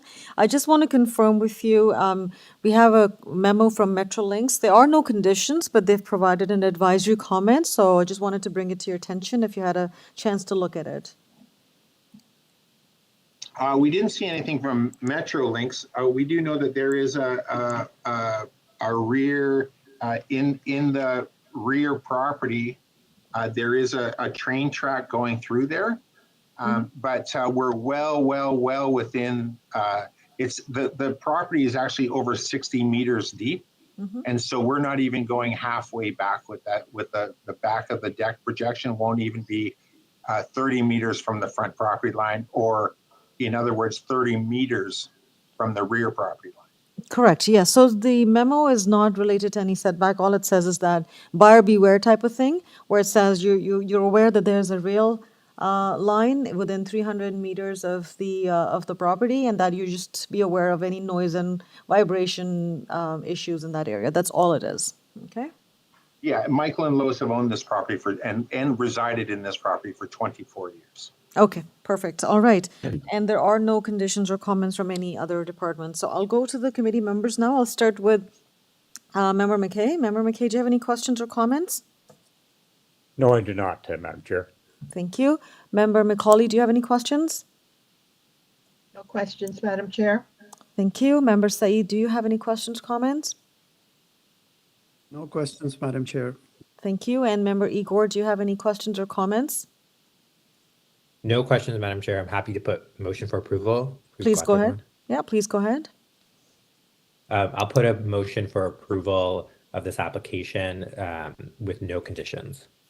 Thank you. May I have a seconder? Member McKay, please go ahead.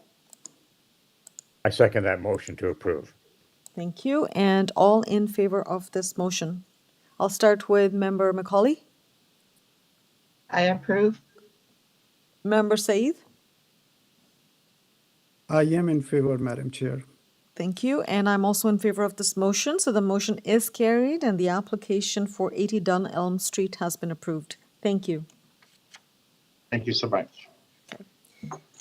And moving to our last item on the morning agenda, item 18. And item 18 is 57 PHILLIP Avenue. There are no registered speakers, so may I call upon the agent, Kunishta Khan. Hello? Thank you so much, Madam Chair. I'm here, Kunishta Khan, the applicant and the owner's agent for 57 PHILLIP Avenue. Okay, so thank you for joining us this morning, Kunishta. Do you have any comments on this application or before I proceed to the committee? Yes, I hope you have you and the members of the committee has seen I have submitted presentation regarding why it was a challenge to comply with the zoning 100%.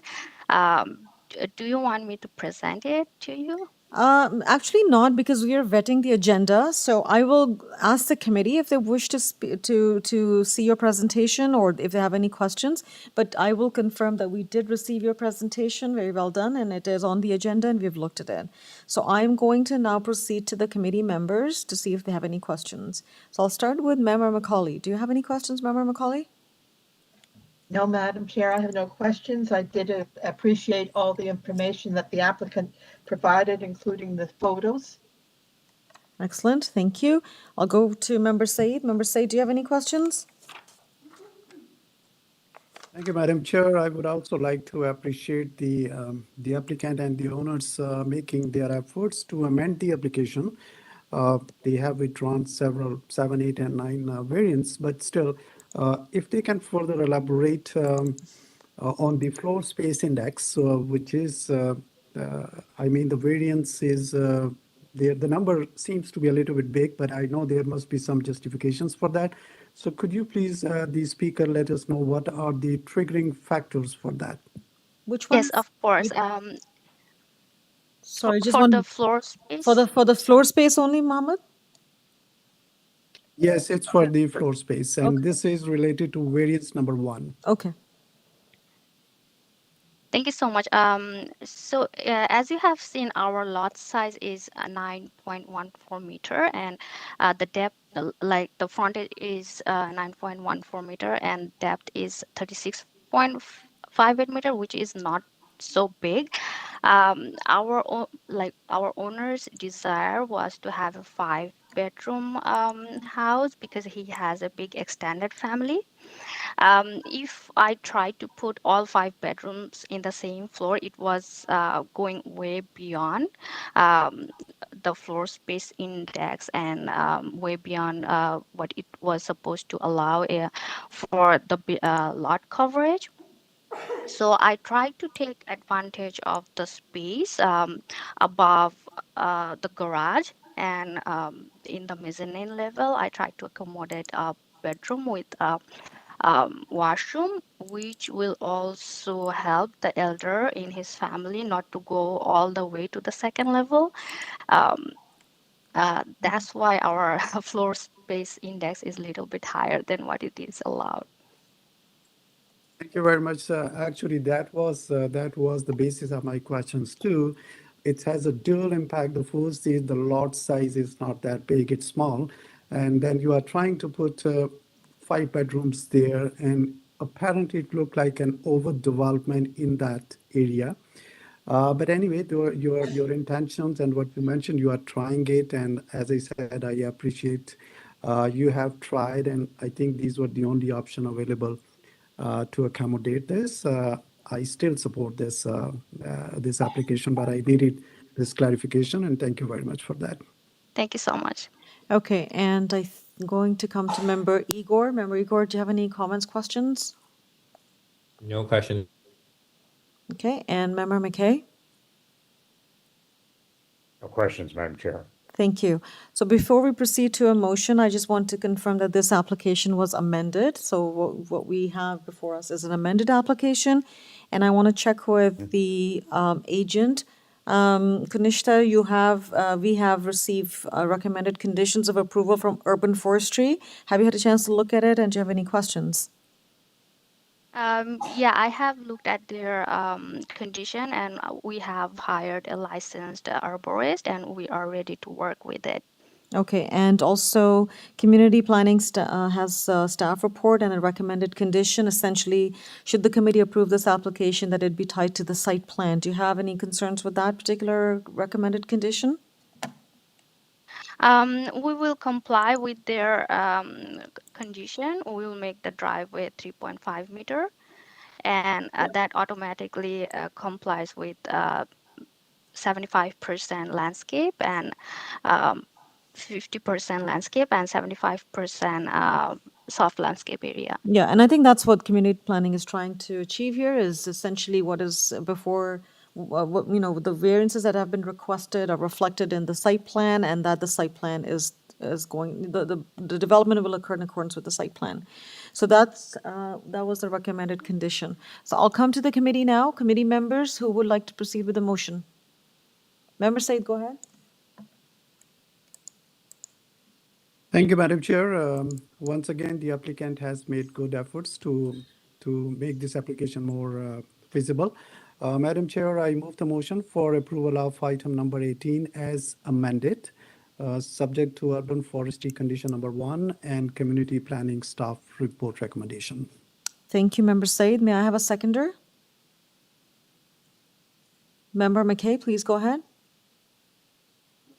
Yes, Madam Chair, I'll second that motion for approval with those conditions. Thank you. And all in favor of this motion, I'll start with Member Igor. I'm in favor, Madam Chair. Thank you. Member Macaulay? I'm in favor. Thank you. And for myself, I'm also in favor of this motion. So the motion is carried and the application has been approved subject to conditions. Thank you so much. Okay, so that brings us to the end of the agenda for the morning session. And I will do a quick recap of all the items that have been held for further discussion. So item number 4, item number 5, item number, and I think that's it. All right, so 2 items have been held for discussion. Item 4 and 5, excellent. Okay, so let's proceed with speaking with the applicant and the speakers on item number 4. Item 4 is 12 FALLINGBROOK Woods. And can I please have the agent Franco Di Romano?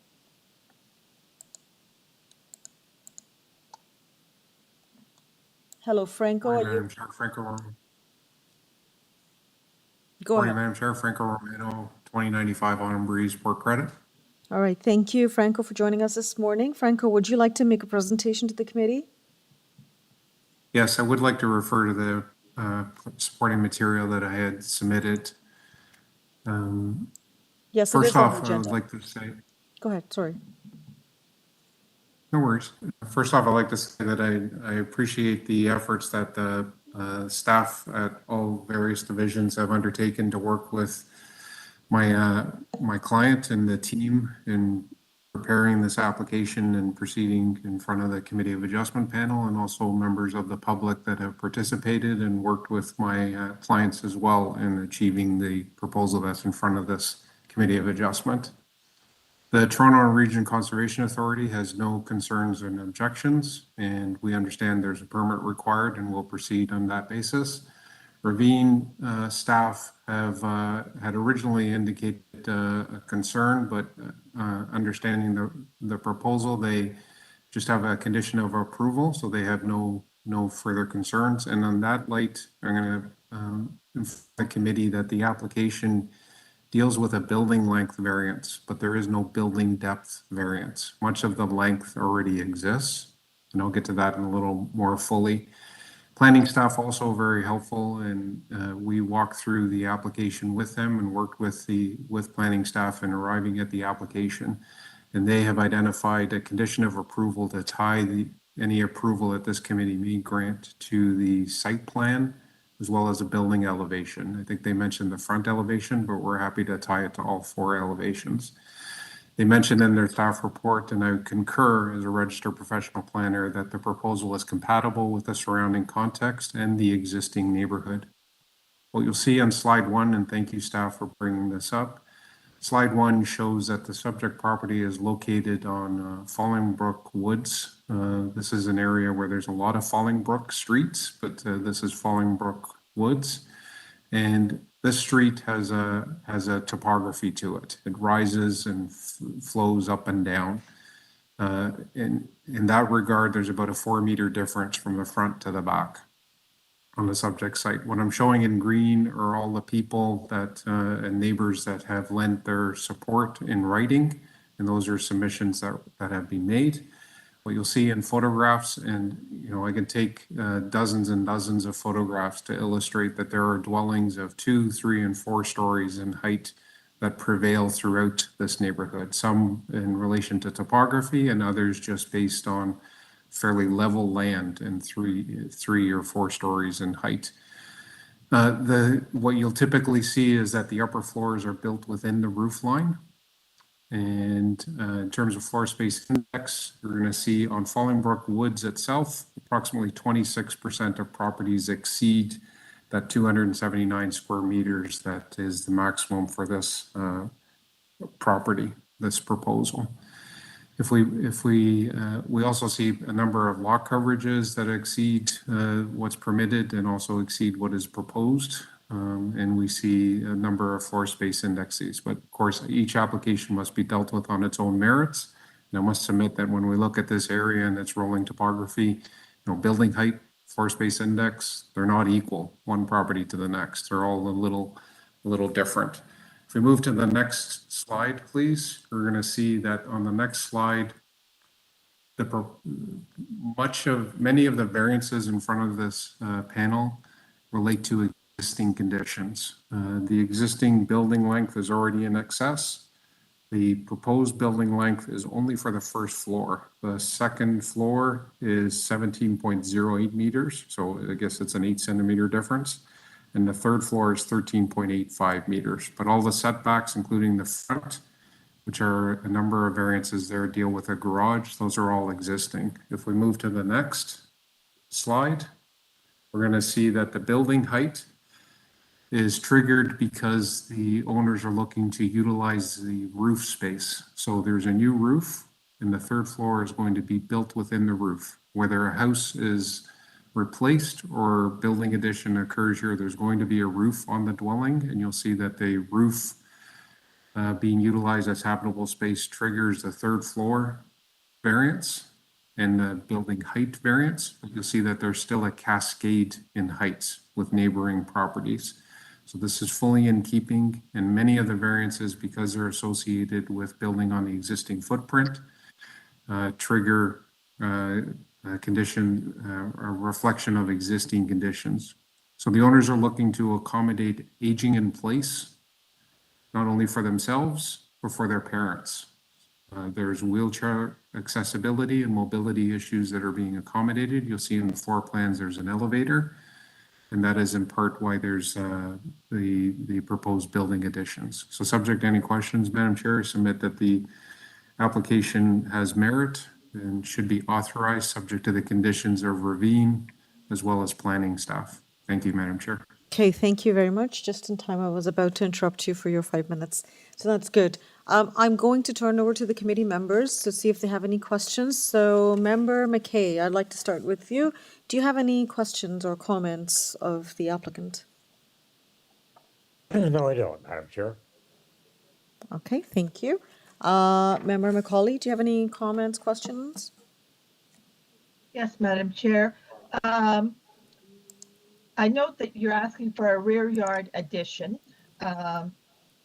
And I also have noted that there is some concern about the removal of trees in the rear yard.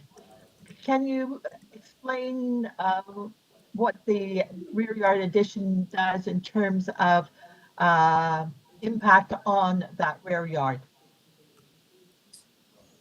Yes, through you, Madam Chair. Thank you, Connolly, for that question. And I too saw the number of letters submitted. If we look at slide number 2 of my presentation, you're going to see that the bulk of the trees in the rear yard are near the perimeter of the property. They're all in a position to be protected. None of the trees in the rear yard are being affected by the proposed building addition. There is one tree located along the side lot line next to the permitted building depth that is to be removed. It's a tree that lies, I guess it's growing on an angle.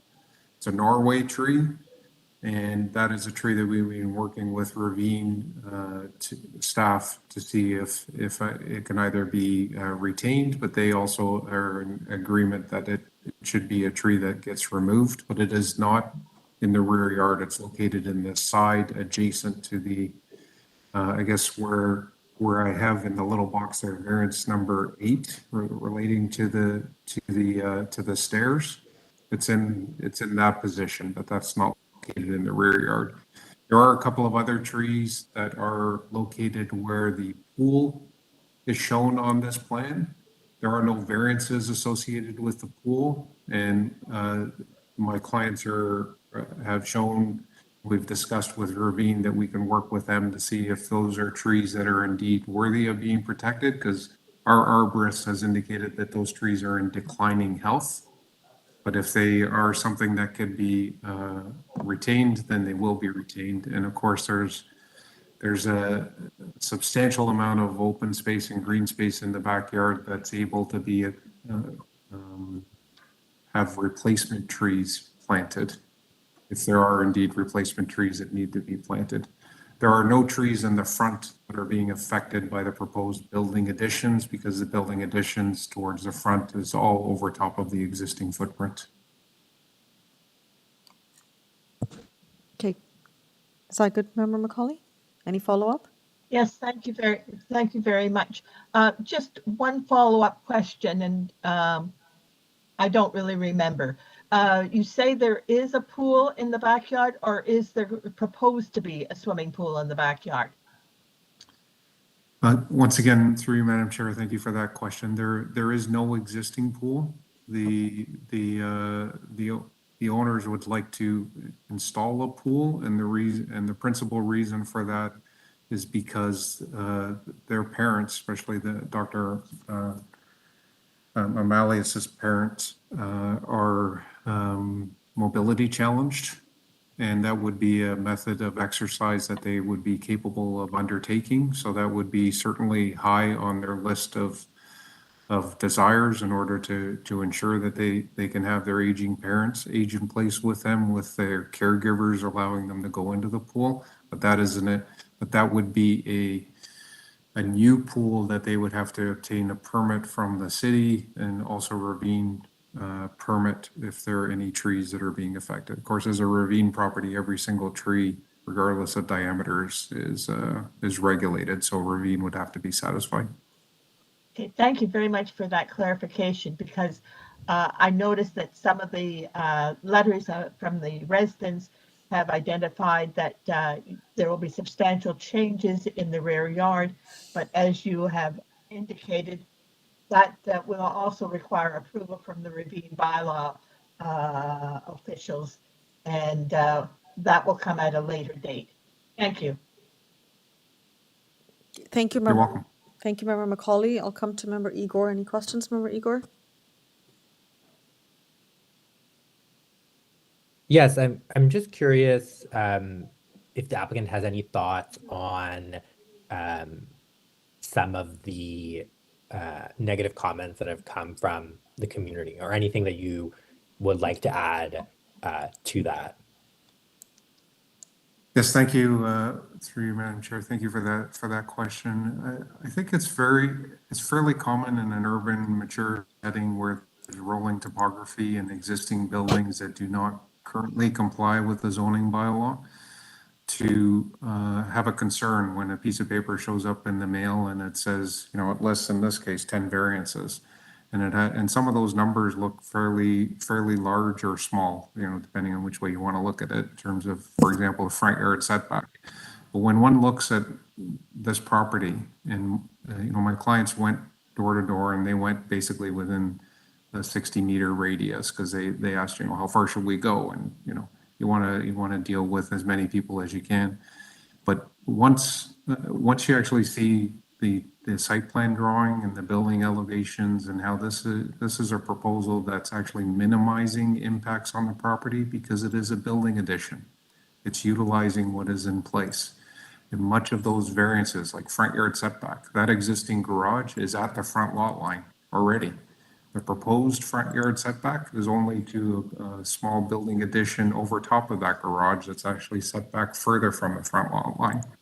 So really, this is almost like a case study, this proposal, in how the zoning bylaw paints a broad brush and treats every property exactly the same, and treats every property and expects every property to be actually level, a flat piece of land.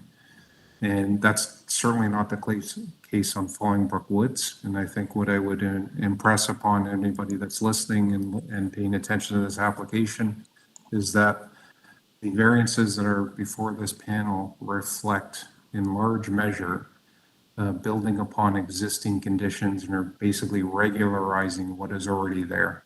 And the variances are very much minor in nature. Thank you, Madam Chair. Thank you, Member Igor. And I believe I didn't check with Member Said. Member Said, do you have any questions? Thank you, Madam Chair. I'm just looking at the street view of this, and my question will be for variance number 10, which is pertaining to the height of the building. So apparently, while I'm looking this street view, the height of this building is comparative. This is much higher, maybe because of the terrain of the street. But my question to the applicant is this height is the existing condition, or this is going to be changed because of this new developments or additions? Yes, thank you kindly for that question. If this is an interesting property to look at on street view because of the topography. I mean, if you look next door, the first floor of the next door property is at the second floor of the subject site. So the building addition for the roof in the third floor is in new condition. What you'll see, thank you kindly staff for bringing this up on slide number 3. You'll see that the part of that third floor does exist, and then there is an expansion of that roof in order to accommodate habitable space up there, about 8-foot ceilings. So there is a partial expansion of that to accommodate that third floor, but that is what is proposed. You know, some people, if you look at where that broken line is on that horizontal broken line, that is basically established grade, and everything above that, thank you staff, is counted as a story, 1, 2, 3. So the garage is basically below grade, but it's a positive slope because of the topography. Does that help, Member Said? Thank you very much. Okay. Thank you very much, Madam Chair. Okay, thank you. So committee members, it appears that the bandwidth issue has been resolved and we can continue to do business as usual. So I will not be calling out to each member. You can raise your hands and I can see you, and I think the YouTube would also show all of that. So we're good, and I'll try to come back to the old way of doing it. So if there are no further questions, I think we can start with speaking with our registered speakers.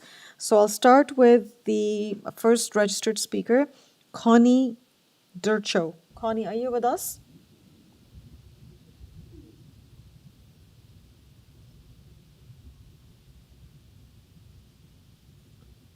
Okay, I asked for Connie, and I think Roz Mosley is after.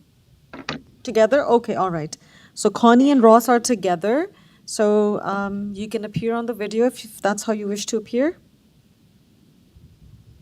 No, I don't request video. Do you require it? No, we don't require it. I'm just checking with you if you wish to appear. But okay, so if you are joining us through webinar, please go ahead. All right. Thank you, Madam Chair. And thanks to the committee for this opportunity. My name is Ross Maudsley. I live at 11 Fallingbrook Woods, which is directly across from the property in question. The Fallingbrook pocket of Scarborough, it's as we've discussed, it's a fortunate subdivision of streets that retains an attachment to the natural surroundings, which defy its proximity to the city itself. And the lake is there, you have the ravine, there's a golf course beyond, mature trees, and even white-tailed deer. And as the applicant described, this is not tableland. Fallingbrook Woods is a hill descending from Fallingbrook Road to Fallingbrook Drive, and it's a pretty steep grade, resulting in various roof heights and obviously a descent of the houses on each of their lots. The pocket was planned and built over 50 years ago with consideration to each home being built on a hill, which allows everyone the pleasure of ravine views and the surrounding nature. It's a dangerous precedent to allow 3 floors in a protected ravine designated neighborhood. This represents an opening for other monster home sort of ambitions for flipping and trampling on the reason families chose to make this pocket their home, regardless of whether the applicants are going to stay or not. I'm talking about precedent. The houses sit in this environment in a level of balance with those surroundings, and we treasure these homes and their amenities, but also those surroundings. Extending one at the expense of the other, and I mean the structures at the expense of the access visually and otherwise to the surroundings. And in fact, extending these rules for one party at the expense of the rest of us is what I am objecting here today. Specifically, height restrictions. It's probably the biggest issue we have with this. The structure height is most impactful on neighborhood aesthetic, and this represents an extreme change which will block views of the sky, close in the horizon, especially impactful on those homes which face 12 Fallingbrook, of which mine is one, but also impactful because of the nature of the street. And 12 is no different in that the homes are elevated above street level. So when one is already in a corridor with home structures rising high on either side of the street, allowing a home to add to that height will work to visually overwhelm the neighbors and passersby. Today, I can look across at 12 and see the trees reaching above the roof line and the sky beyond, and my neighbors can do the same thing. We'll be looking at dormers and shingles if this change cannot be executed, and we'll be looking up at them, and we'll be looking way up at them because of the grade, especially when you're on your front lawn or walking up the street. I also want to talk about the front yard setback. I'm not, I don't attend these meetings regularly, so I don't know exactly what the implications are. What my impression is that we have a garage which is already encroaching on the road and is maybe breaking rules in terms of its proximity to the road. And now there's an application to extend living area above that garage out towards that property line. That will extend that house. If you were to look at the front lines of the homes up and down the street, it'll be sitting out meters in advance of any of the fronts of the homes that neighbor it. It just seems bizarre that that would be allowed. The garage already is an issue for people and visually when you walk up and down the street. But if you extend the living room or whatever that first floor room will be out over it, it will only exacerbate that visual issue. I want to close by stating that the variance requested for 12 are extreme reaches, which defy the spirit of this whole process, I believe, anyways. These requests are not due to lot eccentricities or design inconveniences that can be solved by exceeding a limit by some minor amount.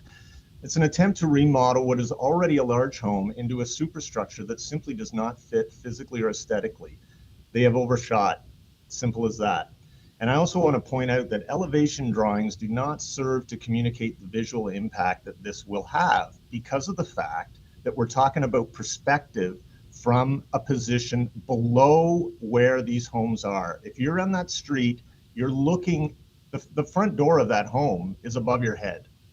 And now you're looking up that story, another, and a third above you. You'll develop a crick in your neck. I thank you for your time. Okay, thank you very much for your presentation and comments. Members of the committee, any questions of the speaker? I see none. All right, so thank you. Is Connie also going to speak, or are you together, Ross? No, Okay. no, I don't know why her name got on that, but anyway, thank you. Okay, Thank you, all Madam right. Chair. Thank you. Thank you. So in response to your comments and questions, we will, once we go back to the applicant, he should be able to respond to your comments and questions. Okay. So moving along to the next speaker, Nora Gaspar. She is not. So staff has advised me that Nora has not signed in or logged in to speak. So Nora Gaspar is not available to speak with us today. Jennifer Morley. Jennifer, are you with us? I am. Can you hear me? I can hear you, Jennifer, and you have 5 minutes, and please go ahead and tell us what your concerns are. Thank you, Madam Speaker. My name is Jennifer Morley. I own a home at 36 Fallingbrook Drive. Excuse me. It's 1 street north of 12 Fallingbrook Woods. And I've been asked to speak to you on behalf of several neighbors in the direct vicinity of the proposed build. As you can tell by the 16 letters of objection or concern, including one from City Councillor of Ward 20, Gary Crawford, and the 31 signatures on the letter of petition submitted, the majority of the residents in the Fallingbrook area are opposed to the changes being sought by the owners of 12 Fallingbrook Woods.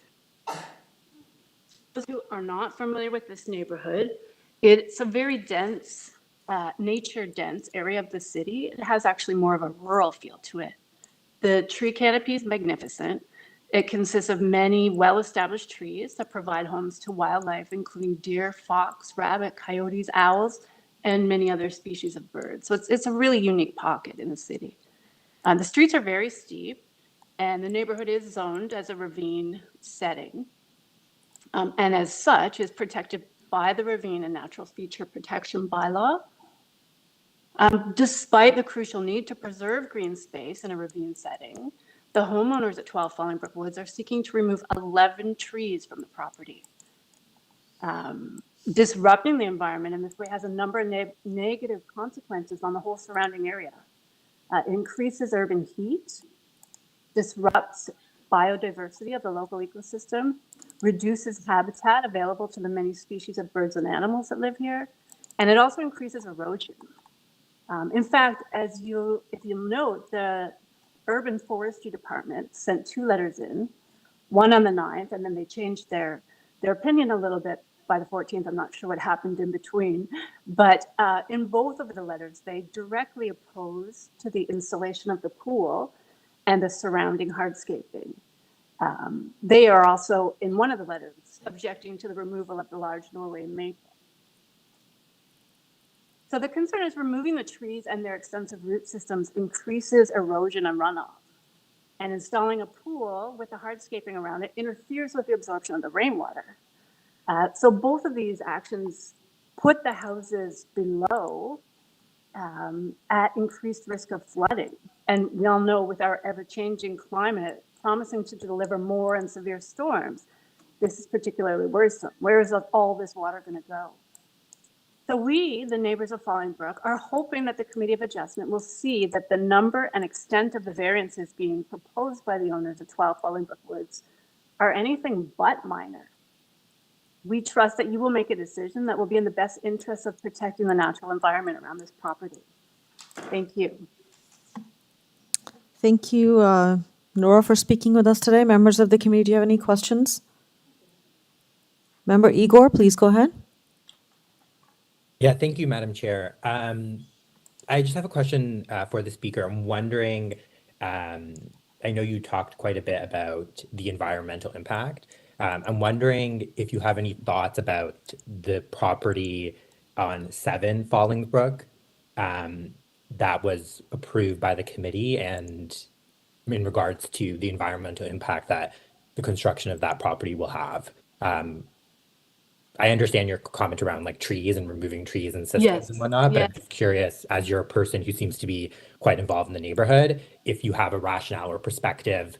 And I believe that property that we approved also had quite a significant amount of variances as well. And so I'm just curious if you can speak to, I guess, your own thinking or maybe the community's thinking as a person within the community. Yeah, I definitely cannot speak to the community. I know I was at a meeting last week with Gary Crawford and about 15 other members of the community who were very, very passionate, I would say, about this project. And nobody brought up 7 Fallingbrook Woods.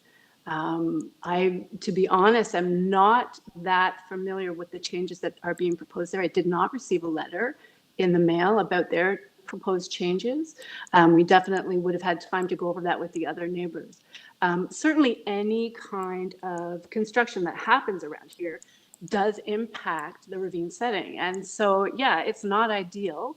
But I think that the variances being sought by these owners, my gut feeling is it's just a really big ask. There's nothing minor about this proposed bill whatsoever. And that's my biggest concern. Thanks. Thank you. Thanks, Member Igor. I don't see any other hand raised up for any questions. All right, thank you, Nora, for taking the time to speak with us. I'm sure Oh, it's Jennifer, but that's I'm sorry, Jennifer. no problem. I'm That's sure. all right. Sorry, I messed up the list. Member McKay has a question or a comment. Member McKay, go ahead. Yes, Madam Chair, to Jennifer. My note, though, is that the Conservation Authority had no objection to these variances. Are you aware of that? I am aware that there's a letter right here from from Urban Forestry. I can read it to you right here. It says, although Urban Forestry does not object to the approval of the proposed minor variances, the proposed location of the pool will necessitate the removal and injuries of the bylaw protected trees. Urban Forestry does not support the pool and hardscaping at the rear of this property because it will result in the loss of viable planting space. The proposed pool location will also prevent the applicant from meeting the permit planting requirements. I had just wanted to raise the issue that essentially another planning authority, the TRCA, in looking at this, their position was that there was no objection to the variances being asked for. Right. Okay, Thank you for pointing that out. Okay, thank you, Member McKay, for that comment. Oh, Member Igor. Sorry, Madam Chair, I'm wondering if you could just provide, this isn't for the applicant, but because it's been brought up, I'm wondering if you can provide clarification on if there is comments from Urban Forestry. From what I see here, there's comments from TRCA and from comments from RNFP. So are there Urban Forestry comments as part of this, or am I missing something? And then I have a second question as well, but you can answer So that one. Colin, I'm going to defer to Colin to provide a response. Colin, go ahead.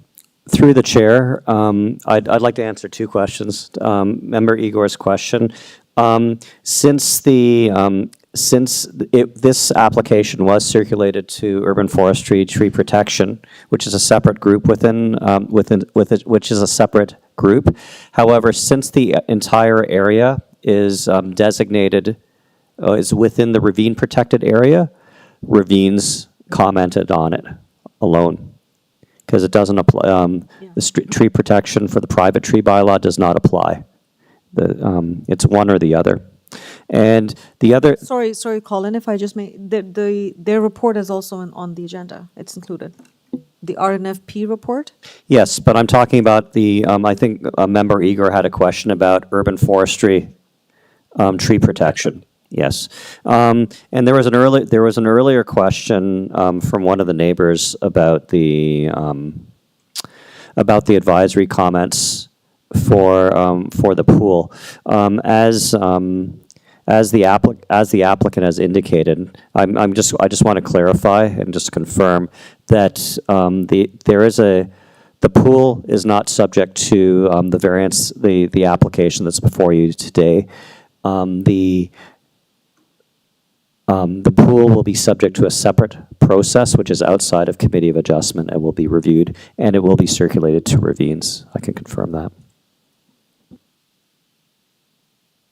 Okay, Member Igor, any follow-up? No, thank you, Madam Chair. My second question was in regards to the pool, and I wanted clarification exactly as Colin stipulated there. So I'm satisfied. Thanks. Okay, thank you. All right, any comments? I don't see any other hands raised. So let's proceed with, thank you, Jennifer. I'm sure Franco will be responding to your comments. So moving to the last speaker, Joan Skalicki. Joan, are you with us?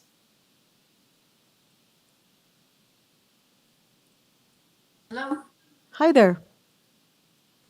this is Joan Skalicki. Hi, Joan. So you are here. You have 5 minutes, and tell us what your concerns are with the application. Thank you. My name is Joan Skalicki.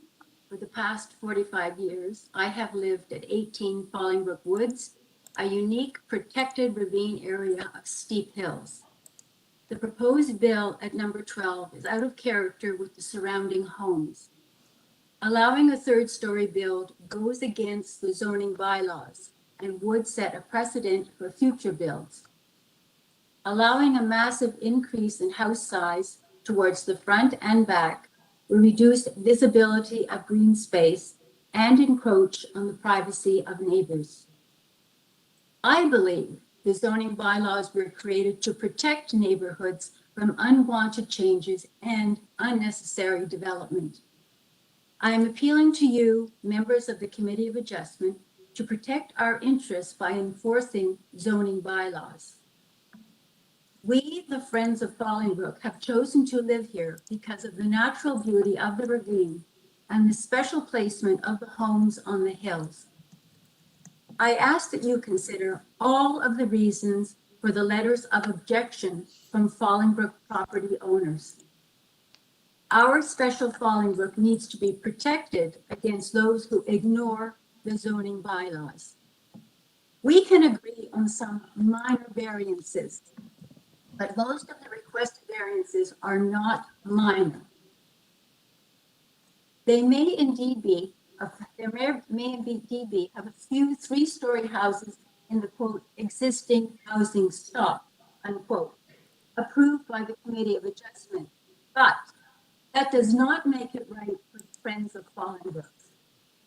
The proposal does exceed the parameters for height, length, and lot coverage.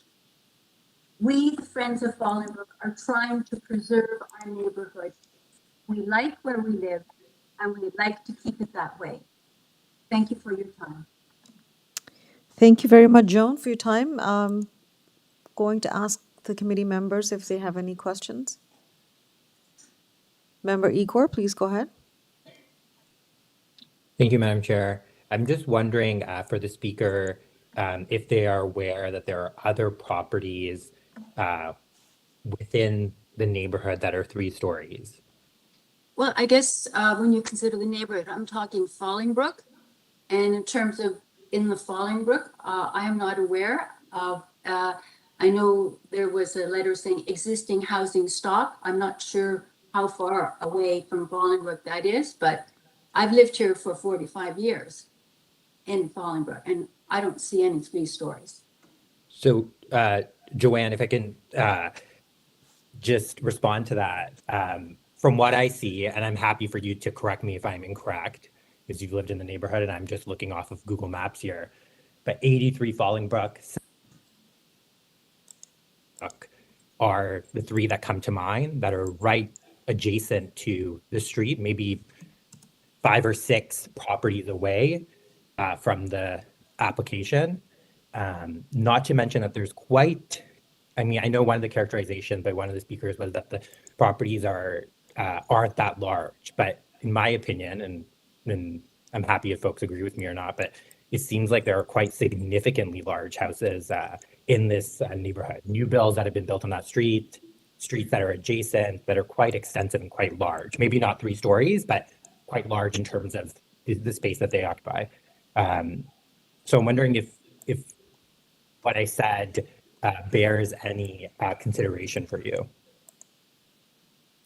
Well, I think I'm referring to the ravine area, which is where we're in all these steep hills. That's what I consider the Fallingbrook area. So if there happen to be some slightly higher ones on the road, consider that right into our ravine area. But I don't think they are completely 3 stories. I'm not sure which ones you're referring to. but I'm referring to what we have on our street on Fallingbrook Woods, there's nothing here that's 3 stories, and we are opposed to 3 stories. Thank you very much for your response. Thank you, Igor. And I think we can certainly, when we go back to Franco for comments, I think we can get a better understanding of what's causing that or triggering that height as well, the 3 stories. And so there's some technicalities there as well. So I'm sure we will get a little bit more explanation and elaboration on the stories there. Any further questions, comments of Joan? I see none. All right. Thank you, Joan, for taking the time to speak with us. And hang in there. We will speak with the applicant and try to get some responses there. Okay, so now I'm going to go back to Franco.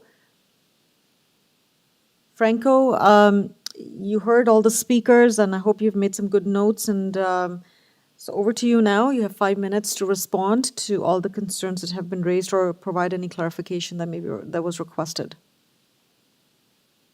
Yes, thank you for that opportunity. I appreciate everybody's participation and input. It's very important that we take into consideration and listen to all people that have an interest. So I appreciate that. The third story in this case is triggered because the roof was being utilized as habitable space. So the third story is also triggered because of where established grade is on this property. So the roof space being used as habitable space is a very common feature within this neighborhood, whether you're on Fallingbrook Woods, Fallingbrooks Drive, Fallingbrooks Road, any of the Fallingbrooks areas. The numeric variance is only 93 centimeters, so it's an imperceptible difference. I heard comments from one of the neighbors across the street, number 11, and I implored the committee to look at the property map that shows that number 11 and other properties on the other side of the street are built basically right on top of the front property line. So they're a little different than what is being proposed here, where the third floor is actually built well back from the property line. So the third floor is only 13 meters, just make sure I have the numbers here, 13.85 meters in length, and the 93 centimeters is imperceptible. No one's going to be able to tell the difference, and all the trees that are beyond are still going to be visible, the tree tops. I want to also impress upon the panel and the members that participated, the residents that participated, is that Toronto zoning bylaw 569/2013 also has a wall height performance standard. So the wall height on the building must comply with the zoning bylaw, or there would need to be a variance. In this case, all 4 wall heights, front, rear, both sides, are zoning bylaw compliant. So the overall height has got a number of different features that includes wall height is zoning bylaw compliant. The first floor height is also a measurement under the zoning bylaw. That is also zoning bylaw compliant. So there are a number of features that come into play when we're dealing with height. And I would say that what is being proposed here in terms of utilizing the attic space as habitable space is an optimization of use that is appropriate and then fitting with the prevailing character of the surrounding area and on the street. So it's certainly not visually overwhelming. The landscaping, both in the front and the rear yard, are larger. Those areas are larger than the zoning bylaw regulates. So those are areas that provide for viable planting space. And no trees in the rear yard, no trees, not 11 trees.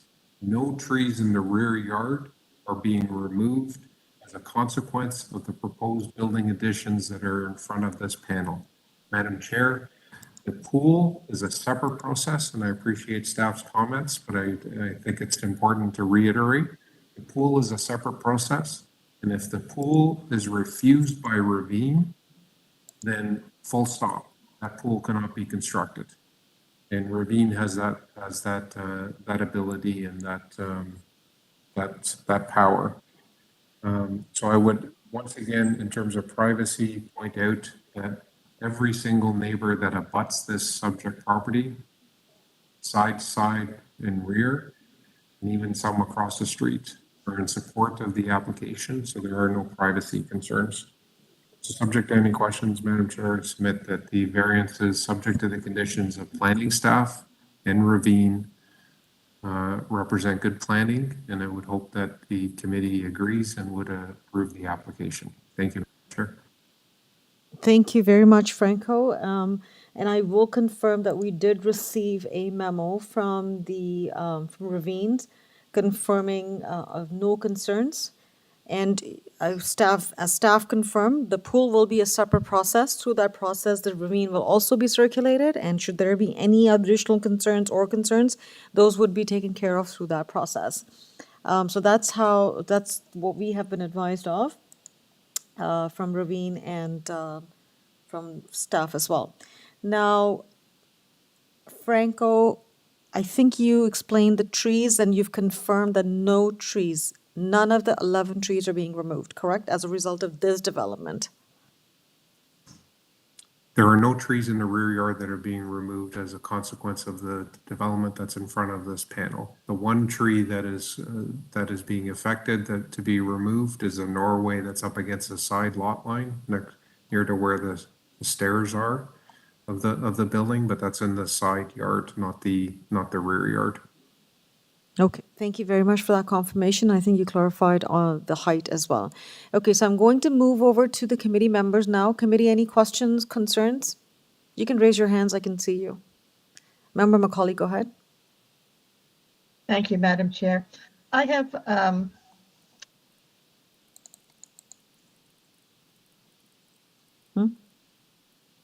that make it easier. The third story, I was initially worried about that in terms of height.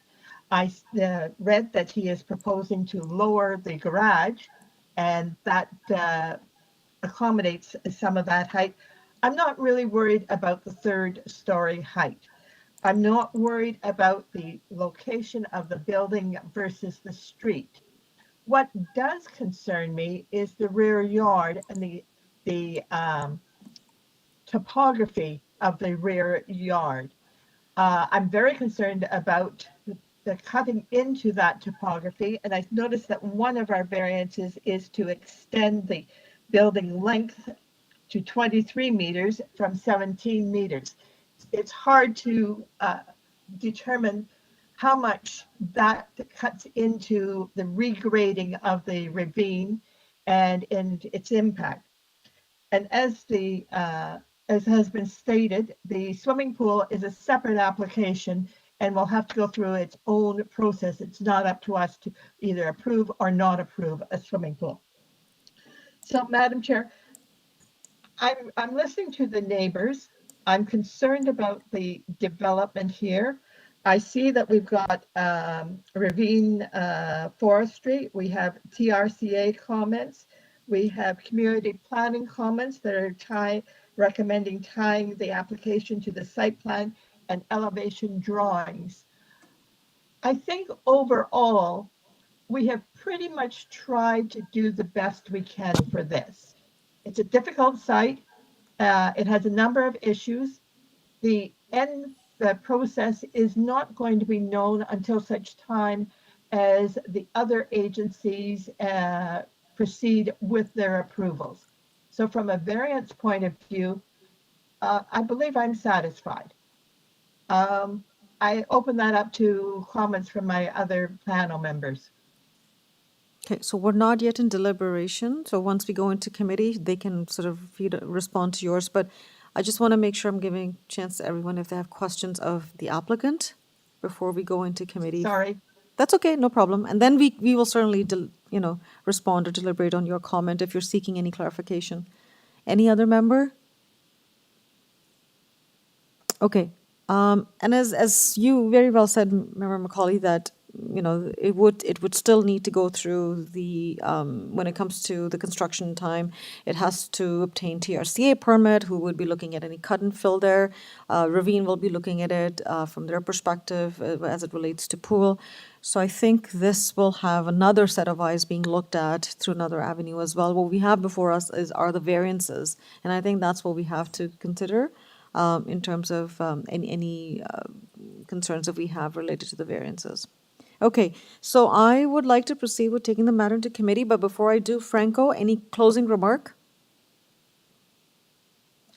Well, yes, thank you, Madam Chair, for that opportunity. I would just like to say, in terms of the rear yard, the proposed rear yard setback is 16.38 meters. So that is a pretty substantial rear yard condition, and the building addition to the rear is only 4 meters. That's how much the proposed building is extending into the rear. So it's not a significant amount. Okay. Thank you, Madam Chair. Okay, and you're aware of the community planning staff report condition as well, correct? Yes, fully supportive of all the conditions of approval. Thank you. Okay, all right, so I would like to take the matter into committee now. Committee members, so going back to Member Macaulay's comment, any member who would like to comment on Member Macaulay's comment? Member Said, go ahead. Thank you, Madam Chair. I will continue with Member Macaulay comments, and as far as the building length is concerned, I don't see much issue to that. It's not that much. Building depth is not an issue, but the other variances to me, especially the 3-story and let me mention the number, variance number 5.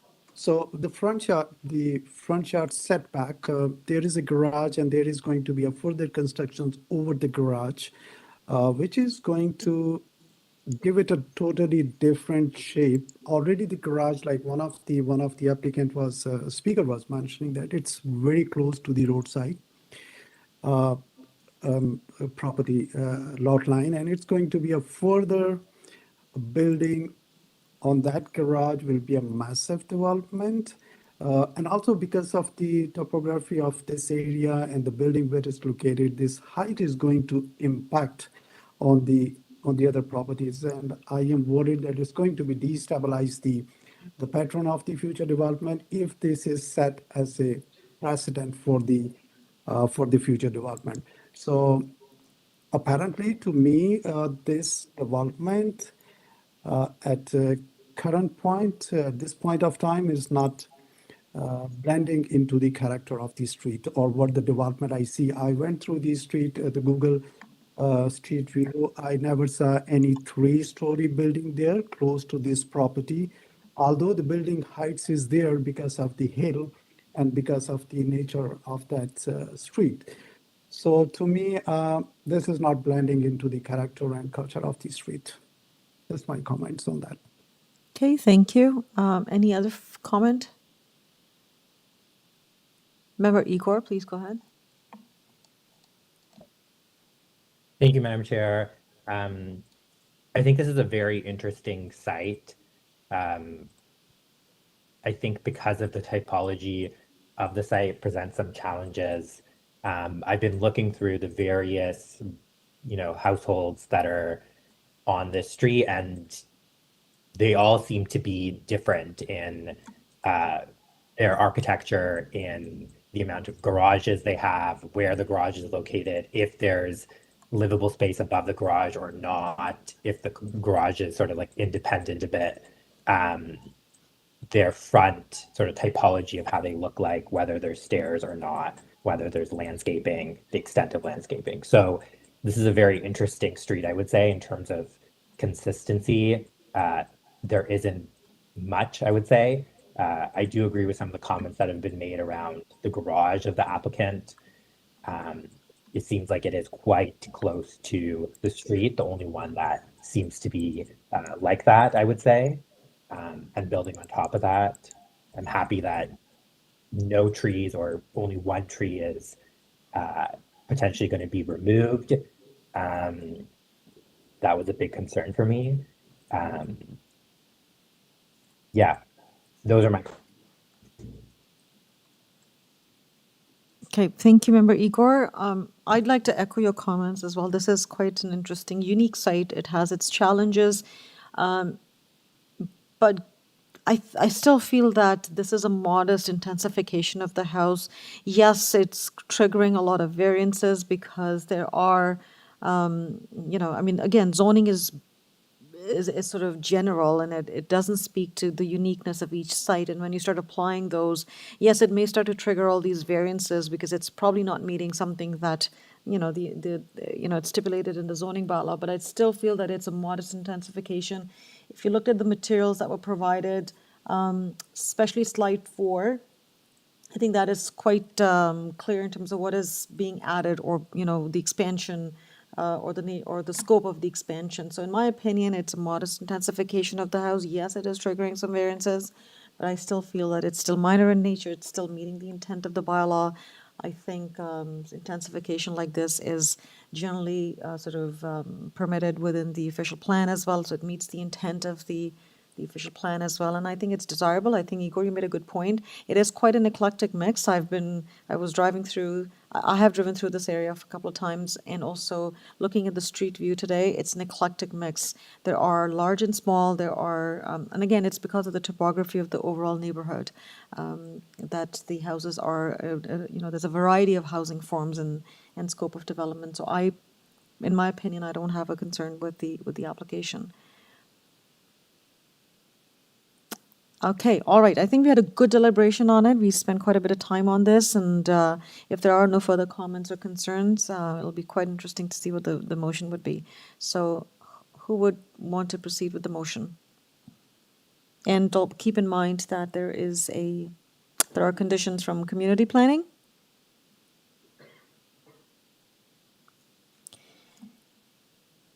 Members of the committee, I'm looking for a motion. Mohammed, please go ahead. Thank you, Madam Chair. It's a really challenging decision over here. I do believe it's a modest development.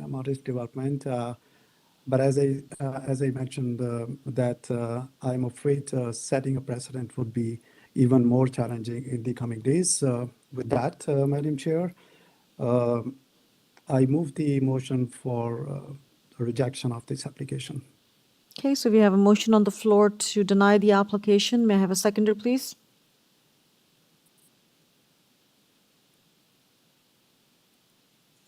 All right, there is no seconder of the motion, so the motion fails.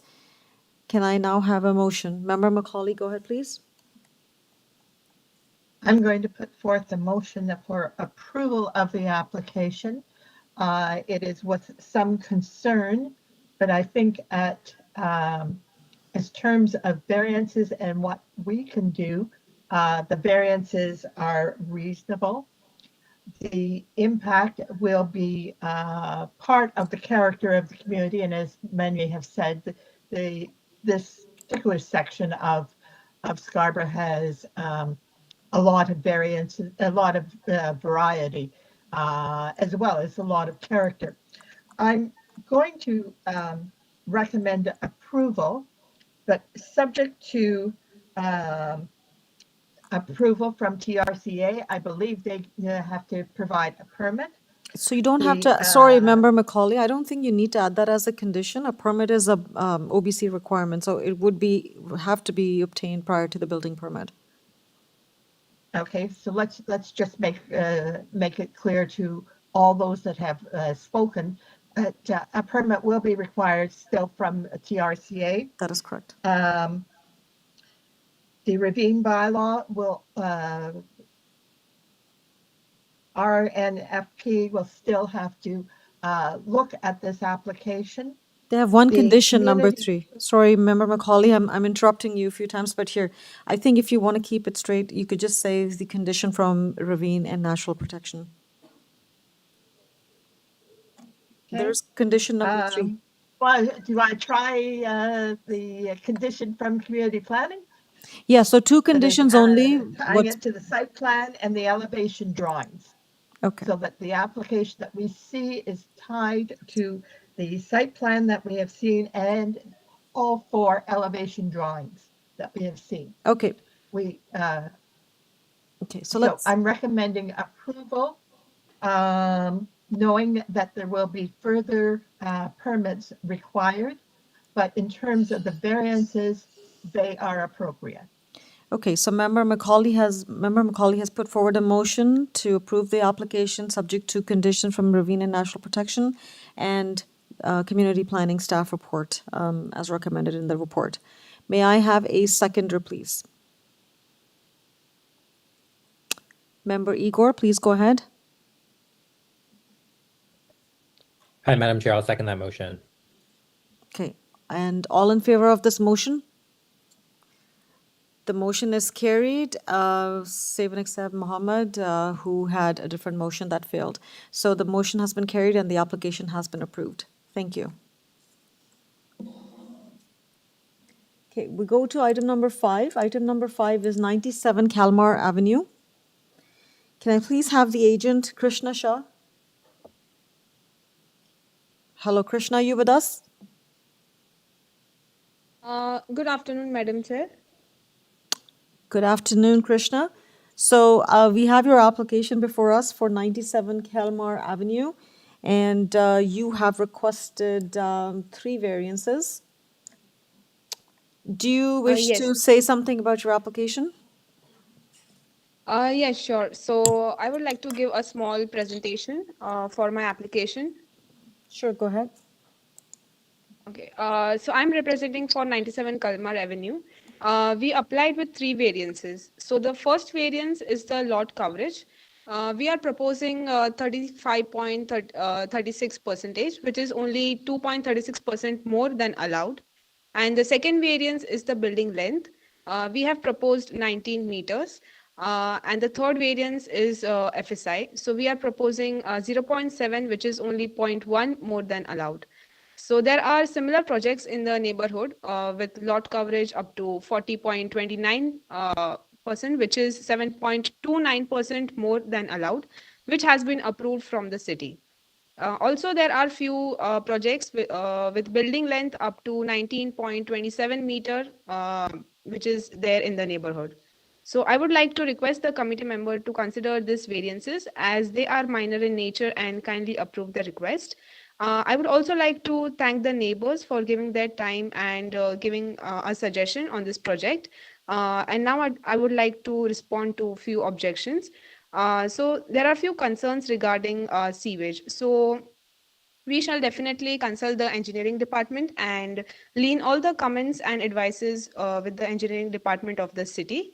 Also, there were few concerns regarding privacy. So there was one more variance regarding the platform, which we have eliminated, and we have reduced the balcony sizes on both the sides. And also we have received few comments that I heartily respect. However, they are not related to minor variants mentioned. Also, there are no zoning issues. However, if we get any comments from the city, we will definitely work on it. Thank you for your time and committee staff for giving me opportunity to speak. And thank you, Madam Chair and committee members. Thank you very much, Krishna. Members of the committee, do you have any questions for Krishna? I see none. Okay. All right. So we are going to move to our speakers. So can we please have Solomon Chung? Okay, Solomon, are you with us? Yes, I am. Okay. Yes, we can hear you, Solomon. So you have 5 minutes. Tell us what your concerns are with the application. Hi. Hello, Madam Chair, COA members, Solomon Chung, 95 Kalmar. As a newcomer to Canada, I've always thought, there are many laws and regulations that govern the inner workings of our city. And today, on the topic of building permits and variances, I believe that these rules are written for a reason. That is to provide guidelines for buildings and zonings in our city that all the citizens can enjoy this beautiful space that we call home. As a citizen of this great city, we elect our officials, and these officials appointed you, the COA committee, to uphold these building permits and zoning guidelines to ensure that our city remains a beautiful place for us.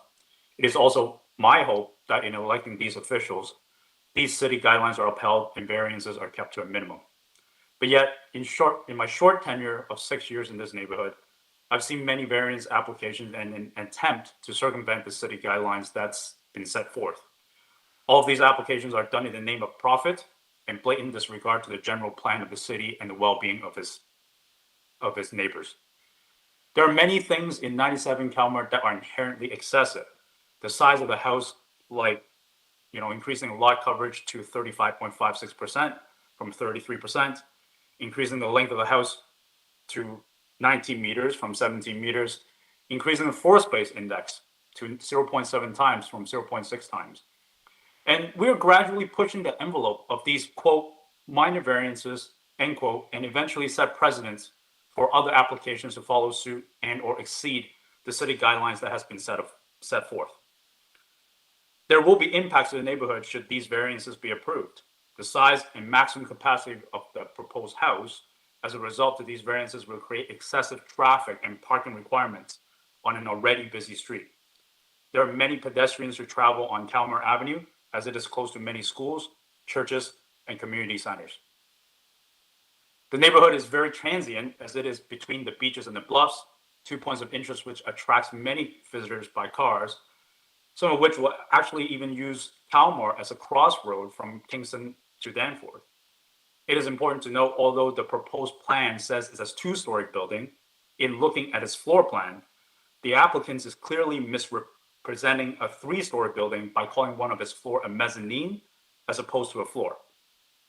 To this end, the taller three-story building will create privacy concerns for its neighbors. As an example, there are protruding balconies on the third floor in the front of the building and the back of the building that allows for looking into the neighbor's yard, even though the platform in recent submission has been reduced in size. It does not take into account that these balconies still exist. In addition, the size of the house will abut the adjacent properties as little as 0.45 meters, creating maintenance issues if workers and equipment are needed. Further note, the existing dwelling does not have a basement.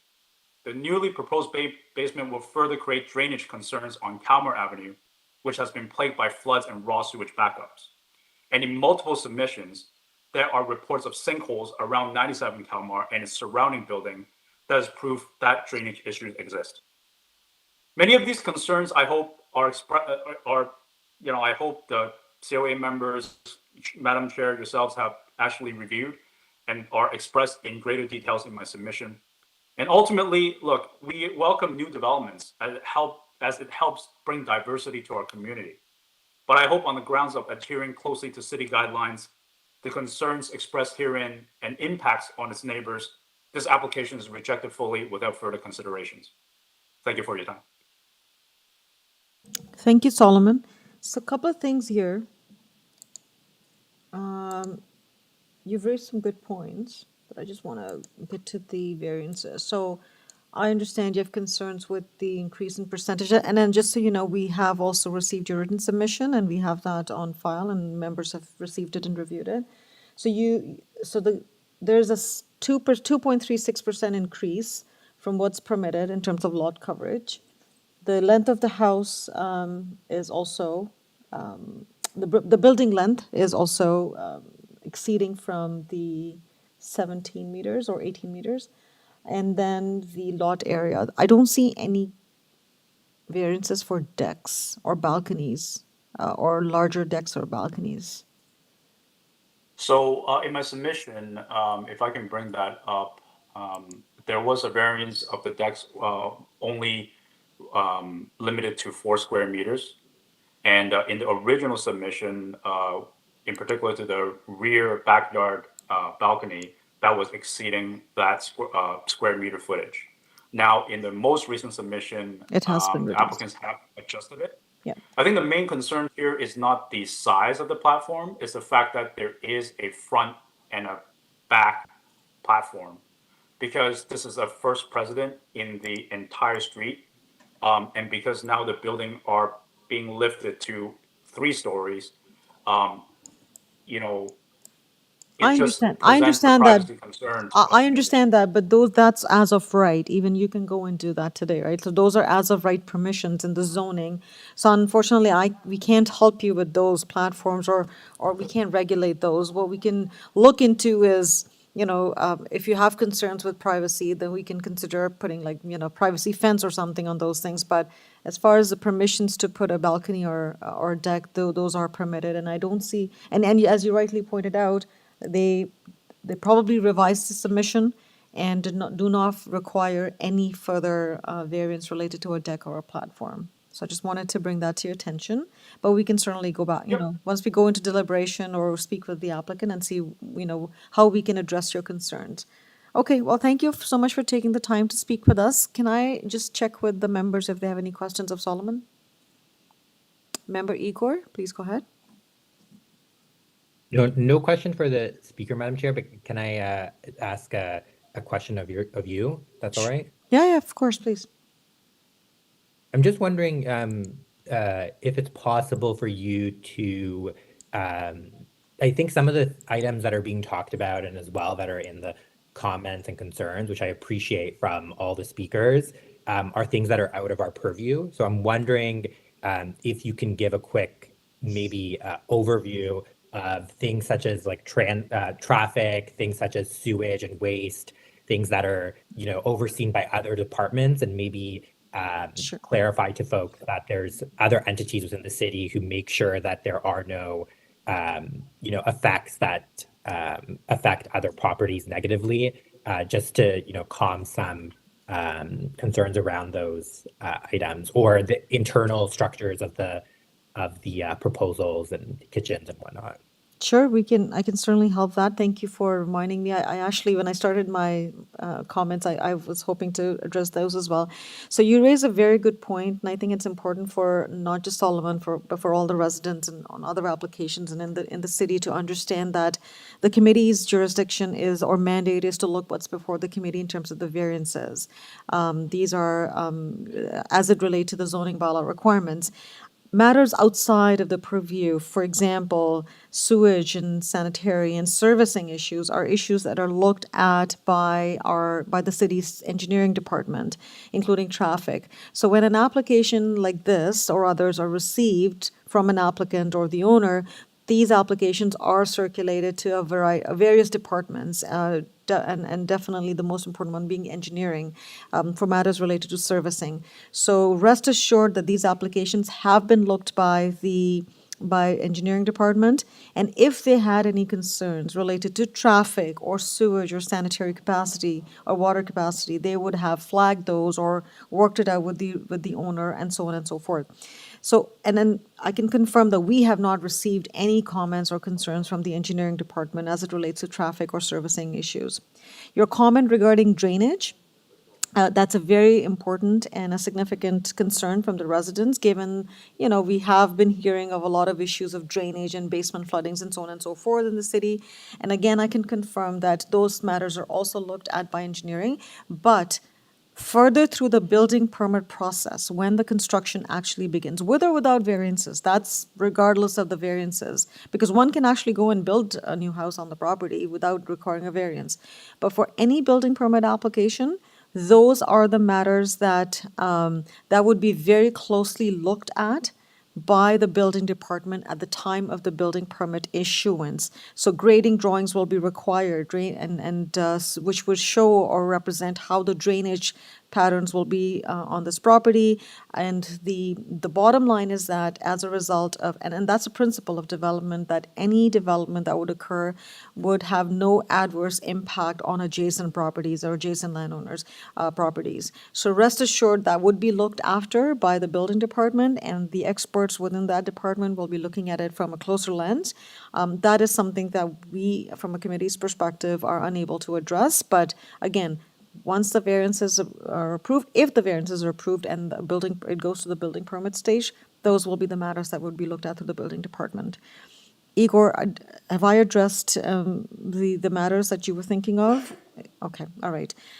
Yes, Madam Chair. Exactly. Okay, thank you very much. And staff has put on this screen, if you can see, what cannot be considered by the Committee of Adjustment, and it refers to the aspects that I have sort of just mentioned.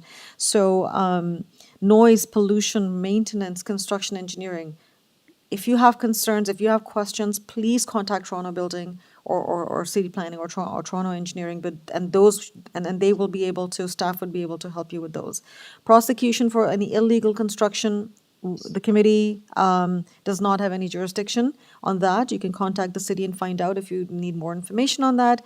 And and so on. And then again, the decision, and this page actually talks about other matters as well, but going back to Igor's comments or question, there are certain matters that cannot be considered by the Committee of Adjustment. It's good to be concerned about, it's good to raise those, it's good to discuss those, but I guess you have to discuss those with city staff.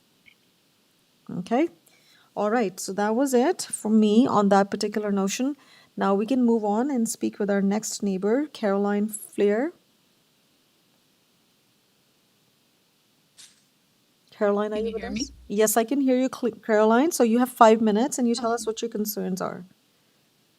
Okay, thank you. Well, I know you've heard from other property owners, quite a few on KALMAR, who felt strongly that they needed to voice serious concerns about the 3 variances you mentioned and the entire plan.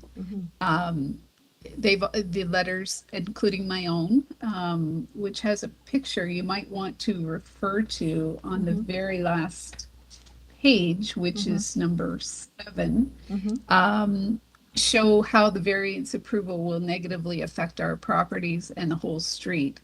You've just heard about the damaging impacts to infrastructure and also other detrimental issues today. But what I want to do is just expand today on why this proposed plan does not answer yes to the 4 questions that the COA must consider in its decisions. In answer to number 1, the variance is not minor.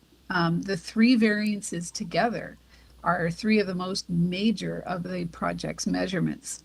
If the length of the side walls are allowed to 19 meters, it'll be longer than any other house on the block. And it does come into conjunction with a 9-meter roof, 9-meter tall wall, with a peak at 9 meter will also be taller than any other in the street. So in conjunction, this home will tower over all others, such as the one did on page 7 of my my letter. Unfortunately, that one was also within compliance at 9 meters tall, but it went to 18.2 meters long. And you can see what the effect is on the character of that street, which we can see from afar. And it should not be considered a precedent if something is going to ruin the whole street, architecturally, character-wise, etc. Unfortunately, people didn't fight that one because they didn't know how to, or they felt they couldn't win. That was the comments I was getting. As well, on question 2 of the, excuse me, I'm losing my voice. On question 2 of the 4 points, the proposal is not desirable for exactly the reason I'm saying, and this is for the appropriate development or use of the land. Because of the size versus the lot size, which is 30 by 130, and the problems that have been previously highlighted to you. On question number 3, which is about maintaining the general intent and purpose of the city's zoning code and or the bylaws, we do have a concern with the zoning. As Solomon mentioned, this has a mezzanine in it, and that makes it a 3 stories, which is not on our block of KALMAR. So again, the towering situation. And also the room configuration has been raised with serious doubts from many other people that wrote in about whether it's truly purposed for one single family, due to the rooms that are mentioned: 2 living rooms, 2 separate floors for the living rooms, 2 separated rec rooms, 5 full baths, 4 en suites, plus another 5th bath, 2 balconies, etc. All this refers to the FSI and the extension of the length of the wall into the lot, and goes to zoning. It really appears that it may not be used for a single family, and we don't know exactly what it is. Is it a lot of guests coming? If so, for large gatherings, where do they all park? We have a parking problem as well. If it's just a way to name names, certainly you can name a room of anything you want, but if that's just to improve, extremely extend the size of the project for solely for profit, then it should not be allowed to pass the variances. It should have to work within the bylaws. this, and also to number 4 on the points you consider, this plan does not respect in total the necessary prevailing structure criteria.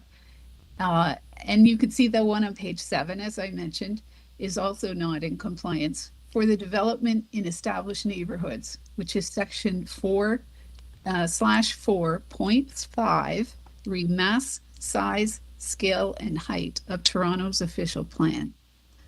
Now, finally, having met the developer, Subrata, and one of his pleasant business partners, I have to say I'm really disappointed to have concluded that this project appears to be yet another plan to overfill the smallest lot you can find with the variances, ask for what you can get, maximize your profit, and walk away. So But don't worry about the I'm community sorry. and those around it. Sorry, Caroline, I have to interject, but you have reached your 5 minutes. You may want to do your closing remark, please. Yeah, I just want, and actually I was coming to it. I just want to recommend that these pleasant developers, please go back to the drawing board, scale the length back to 2 meters and the FSI through that length to bylaw compliance, and replace the 2 balconies with Juliets. And that would solve some of the privacy problems, and we'd be happy to welcome a new family to the neighborhood. Thanks very much. Okay, thank you for taking the time to speak with us, Caroline. So again, I'm going to just expand on my previous comments. When it comes to number of bedrooms or how the internal configuration is of the house, that is not something that we are mandated to look at. That's outside of our jurisdiction. It is a personal preference thing, whether someone wants to have a bathroom for each room, or maybe 2 bathrooms for, or traditional home design works for someone.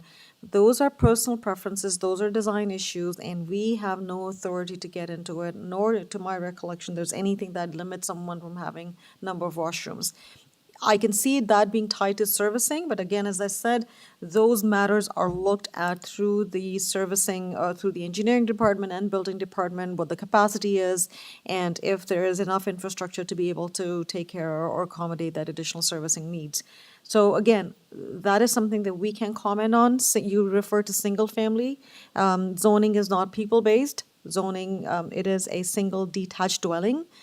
Families could be constituted of a variety of members. So I think that kind of goes into the human rights issues. We're not going to talk about those things. It is a single detached dwelling, and it should operate as a single detached dwelling. Once it's constructed, once it's occupied, should the residents or the neighbors think that this is something unusual happening, or this is not something that, typical single-family homes are, you're well within your rights to contact the town or to the municipality and find out. But for our perspective, from the Committee of Adjustments perspective, they can have as many bedrooms as they want to. So that's what I want to. Can I ask you a question? Madam Chair, on let that? me finish my comments. You mentioned the Juliet balcony and the deck. We can certainly discuss those design items with the applicant, but a deck and a platforms are permitted as of right. You can even have that. And it's again a matter of someone's preference, how they want to do a deck, whether it's a Juliet balcony or a regular balcony. I don't see any variance for the balcony or a deck. So I would say that that is something that we are not going to consider, but we can certainly have the applicant respond to, and if they're prepared to, have some mitigation measures for privacy, absolutely, we can speak to that as well. Now you can ask the question. Sorry, thank you. I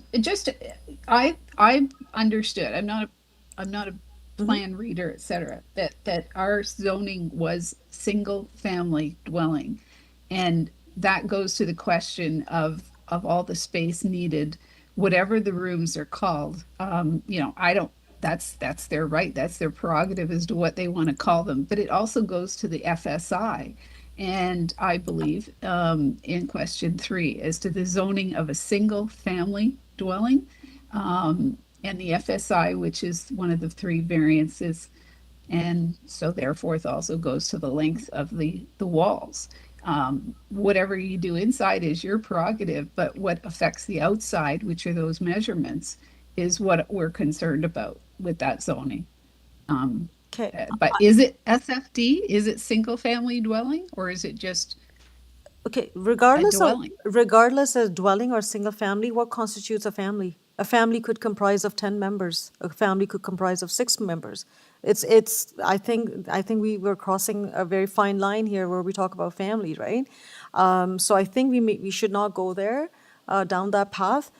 And I do not understand the relationship between a family and the FSI. I think it's one's choice to have a large home or a small home. I think that's someone's prerogative as well. So I'm not seeing, we can certainly deliberate on the increased FSI and the increased size of the building on its own merits based on the 4 tests, but I don't see any correlation between a family and a building length and the FSI. So I think we should not dabble into that area because I think it gets a little tricky there. I would rather just focus on the 3 variances, and I can confirm there are only 3 variances that are being requested. There is no height requirement. The lot coverage is, what is permitted is 119.81. They're requesting for 128.38, which is approximately 10 square meters or approximately 100 square feet more. The building length required is 17 meters. They're asking for 19 meters. And the FSI is permitted 217.8, and they're asking for 255, which is approximately 35 square meters more. So I think we need to focus on these 3 variances and apply the 4 tests. I would not dabble into what a family constitutes, and I don't see the relationship between an FSI, building length, and the family here. So I'm going to leave it at that. And I'm going to now go to the applicant to respond to your concerns and questions, and we can further deliberate through that mechanism. Before I do, I want to check with the committee members if they have any questions of Caroline. Okay, I see none. All right. So moving to the applicant, Krishna Shah. Krishna, you have 5 minutes, and could you please respond to the concerns that have been raised by the applicant, by the speakers? Thank you, Madam Chair and committee members and the speakers. I respect the comments of both the owners, and I would like to just clarify a few things. So first, related to the height and number of stories. So it is not misinterpreting. It is a 2-story dwelling house, and for privacy, if it is a privacy policy, we can provide privacy fence for rear balcony if the adjacent neighbors have the issue. And there are for building length, and there are few house in the neighborhood which have more than 19 meters of building length currently. And there are few house which has more coverage up to 40.29 percentage. So I think the variances that we have asked for are minor in nature. So it is a humble request if you can just accept those. Thank you, Madam Chair. Okay, can you just clarify for me, Krishna? You've looked into, I'm sure when you were on the drawing board, you've looked into seeing if there's a possibility to reduce the building length. I just want to ask that question for the benefit of all our residents here to make sure that that was looked at and that you did consider reducing or coming close or meeting the zoning bylaw requirement. Krishna? Yes, Madam Chair. Yes, we did. We did how much ever possible we can. So I would like to go with 19 meters if you can accept. Okay, well, because we have, I'm sorry. Well, it's a because committee we will have few houses. Yeah, I understand that. I understand, you know, you kind of explained that, but I just wanted to give you the opportunity once again, if you think that there's a possibility of reduction, but I think you've expressed that you have looked into it and then this is the best you could do. Okay, I'm sure committee will have more questions as well. Committee members, do you have any questions of Krishna? Any comments? Member McKay, please go ahead. Well, I had the same issue as you, Madam Chair. I was wondering if the applicant could consider any revision to its building length here. But perhaps she has made her case that she wants to stay with the 19 meters. Okay. That's my only comment. Okay, thank you, Member McKay, and then I'll check with Krishna again. Igor? Yeah, Madam Chair, I also want to echo the comments that you folks have made. If it's possible to ask the applicant again if there's any movement on that specific number. I'm also curious. Okay, thank you. So Krishna, yeah, committee members would also like to know if there's any opportunity there to bring it a little closer to the requirement. Thank you, Madam Chair and committee members. If you can give us the opportunity to reduce here, I think we can do that and reduce to maximum 18 meters without deferring the hearing. Okay, all right. So, and you confirming that you could reduce it to you could reduce it to 18 meters? Yes, I confirm that. Okay, all right. So maybe we can look at the variances. Colin, you have a comment? I guess while staff is putting up the variances, and I just want to confirm with the applicant if that's going to, I'm assuming that's going to impact the other two variances as well, the lot coverage and FSI. Can the applicant confirm how, what the new variances, modifications will be to those variances? We can give you a couple of minutes, Krishna, if you want to do the math and tell us what the numbers will be as a result of this change. Sure. Can you just give me a couple of minutes? Sure.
Hello, just checking, Krishna. It's been a few minutes now. Just want to make sure if you're ready. Yes, I'm ready. Oh, okay. Uh, All right. So what would be the numbers? Staff has the notice on the screen, and as you say the numbers, she will update it. Okay, sure. Thank you, Madam Chair and committee members. So, yes, we will be going with building length of up to 18 meters. We have reduced 1 meter. So that will change the building length and depth both to 18 meters. There will be a change in lot coverage as well. So we will be going up to now 33.48 percentage only for a lot coverage. Okay. All right. And for FSI, we will be going with 0.66 instead of 0.7. So we have reduced that as well. Okay. Would you by any chance know how much that translates into square meters? 0.66? Can you give me a minute? You don't have to, but it's good to have it because it's the ratio that matters, right? Yeah. Through the chair, since I think for completeness we should have that. Okay. All right. No, I think it's fine. I don't. For the lot coverage as well, we should have the absolute amount. Okay. So for both those numbers, Those- both those variances. But just to clarify, that's not the bylaw itself is only the percentage, not Correct. Okay. You know what? For the sorry, you're through the chair. You are correct. Lot coverage is not just the percentage is fine. The FSI, we should have the absolute amount. Okay. Because it does speak to the lesser of the ratio or an absolute amount in the bylaw. Okay. So Krishna, I just need the FSI. Yes, Madam Chair. So we have reduced the FSI of 170.43 square feet from what is existing, what we have provided. So you'll have to, okay, so what does 0.66 times the lot area equals?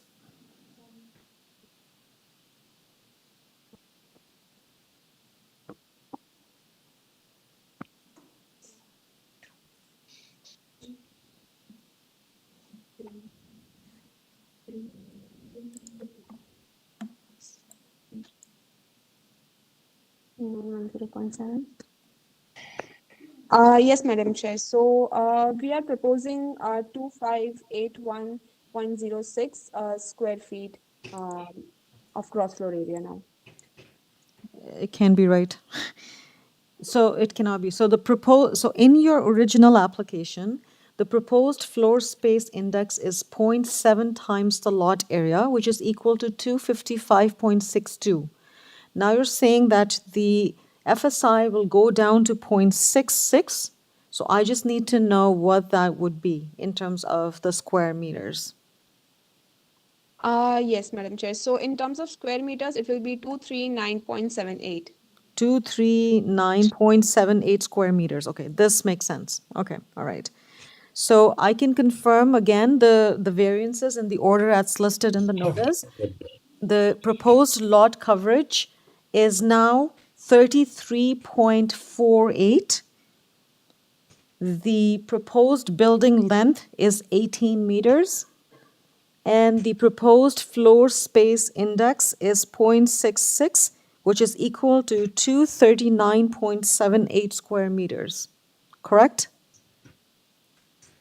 Yes, Madam Chair, that's correct. Okay, so I've listed all the three, and you've confirmed that these three are correct. Okay. All right, so committee members and all those who are listening, the application has been amended as confirmed by Krishna on the floor. Okay, well, I appreciate the fact that you heard the concerns and you did amend your application. Thank you for that. And I think we're ready. We can now go into committee unless committee member has any pressing question. Okay, all right. Well, thank you so much, Krishna and your team. To the committee now, any questions, any concerns, any comments? If there are none, then, oh, Mohammed. It's a question to you, Madam Chair, just for my clarification. Could you please state again the FSI which has been reduced to 0.66 time, and what was the square meter, how it translates into the square meter? Sure, it's 239.78. So Kelly has the, she's sharing her screen so you can see the public notice. Lot coverage is down to 33.48. Building length is down to 18 meters. And the square footage is now 0.66. Well, FSI is 0.66, which is 239.78. Thank you. Okay, and that has been confirmed by the applicant. All right, on that note, if there are no further clarification questions, can I please have a motion? And just checking if there were any conditions. There are no conditions. Through the chair, there are conditions, urban forestry conditions, and Metrolinx has a condition. Yes, so if you don't mind, may I confirm with the applicant if, okay, Krishna, can I have you back? Krishna, have you seen the conditions of urban forestry and Metrolinx? Yes, Madam Chair. I have gone through the conditions and we are aware of that. Okay, and you have no questions or concerns on those, right? No. Okay, thank you very much. All right, committee members, can I please have a motion? There are conditions. Member Said, go ahead. Thank you, Madam Chair, and thank you very much, Krishna, for making these amendments, and hopefully this will mitigate some of the concerns of the speakers there. Madam Chair, I put forward motion for approval of item number 5 as amended, subject to the urban forestry condition number 2 and 3 and Metrolinx conditions. Thank you very much, Member Said. May I have a seconder? Member McKay, please go ahead. Yes, I second that motion to approve with those conditions. All right, and all in favor of this motion? The motion's been carried unanimously and the application has been approved with conditions. Thank you. Thanks, everyone, and I think that brings us to the end of the agenda for the morning session. We have completed all the 18 items, or dealt with all the 18 items on the agenda. Members of the committee, the second session is scheduled to begin at 1:30. How would you like to how long of a break would you like to have?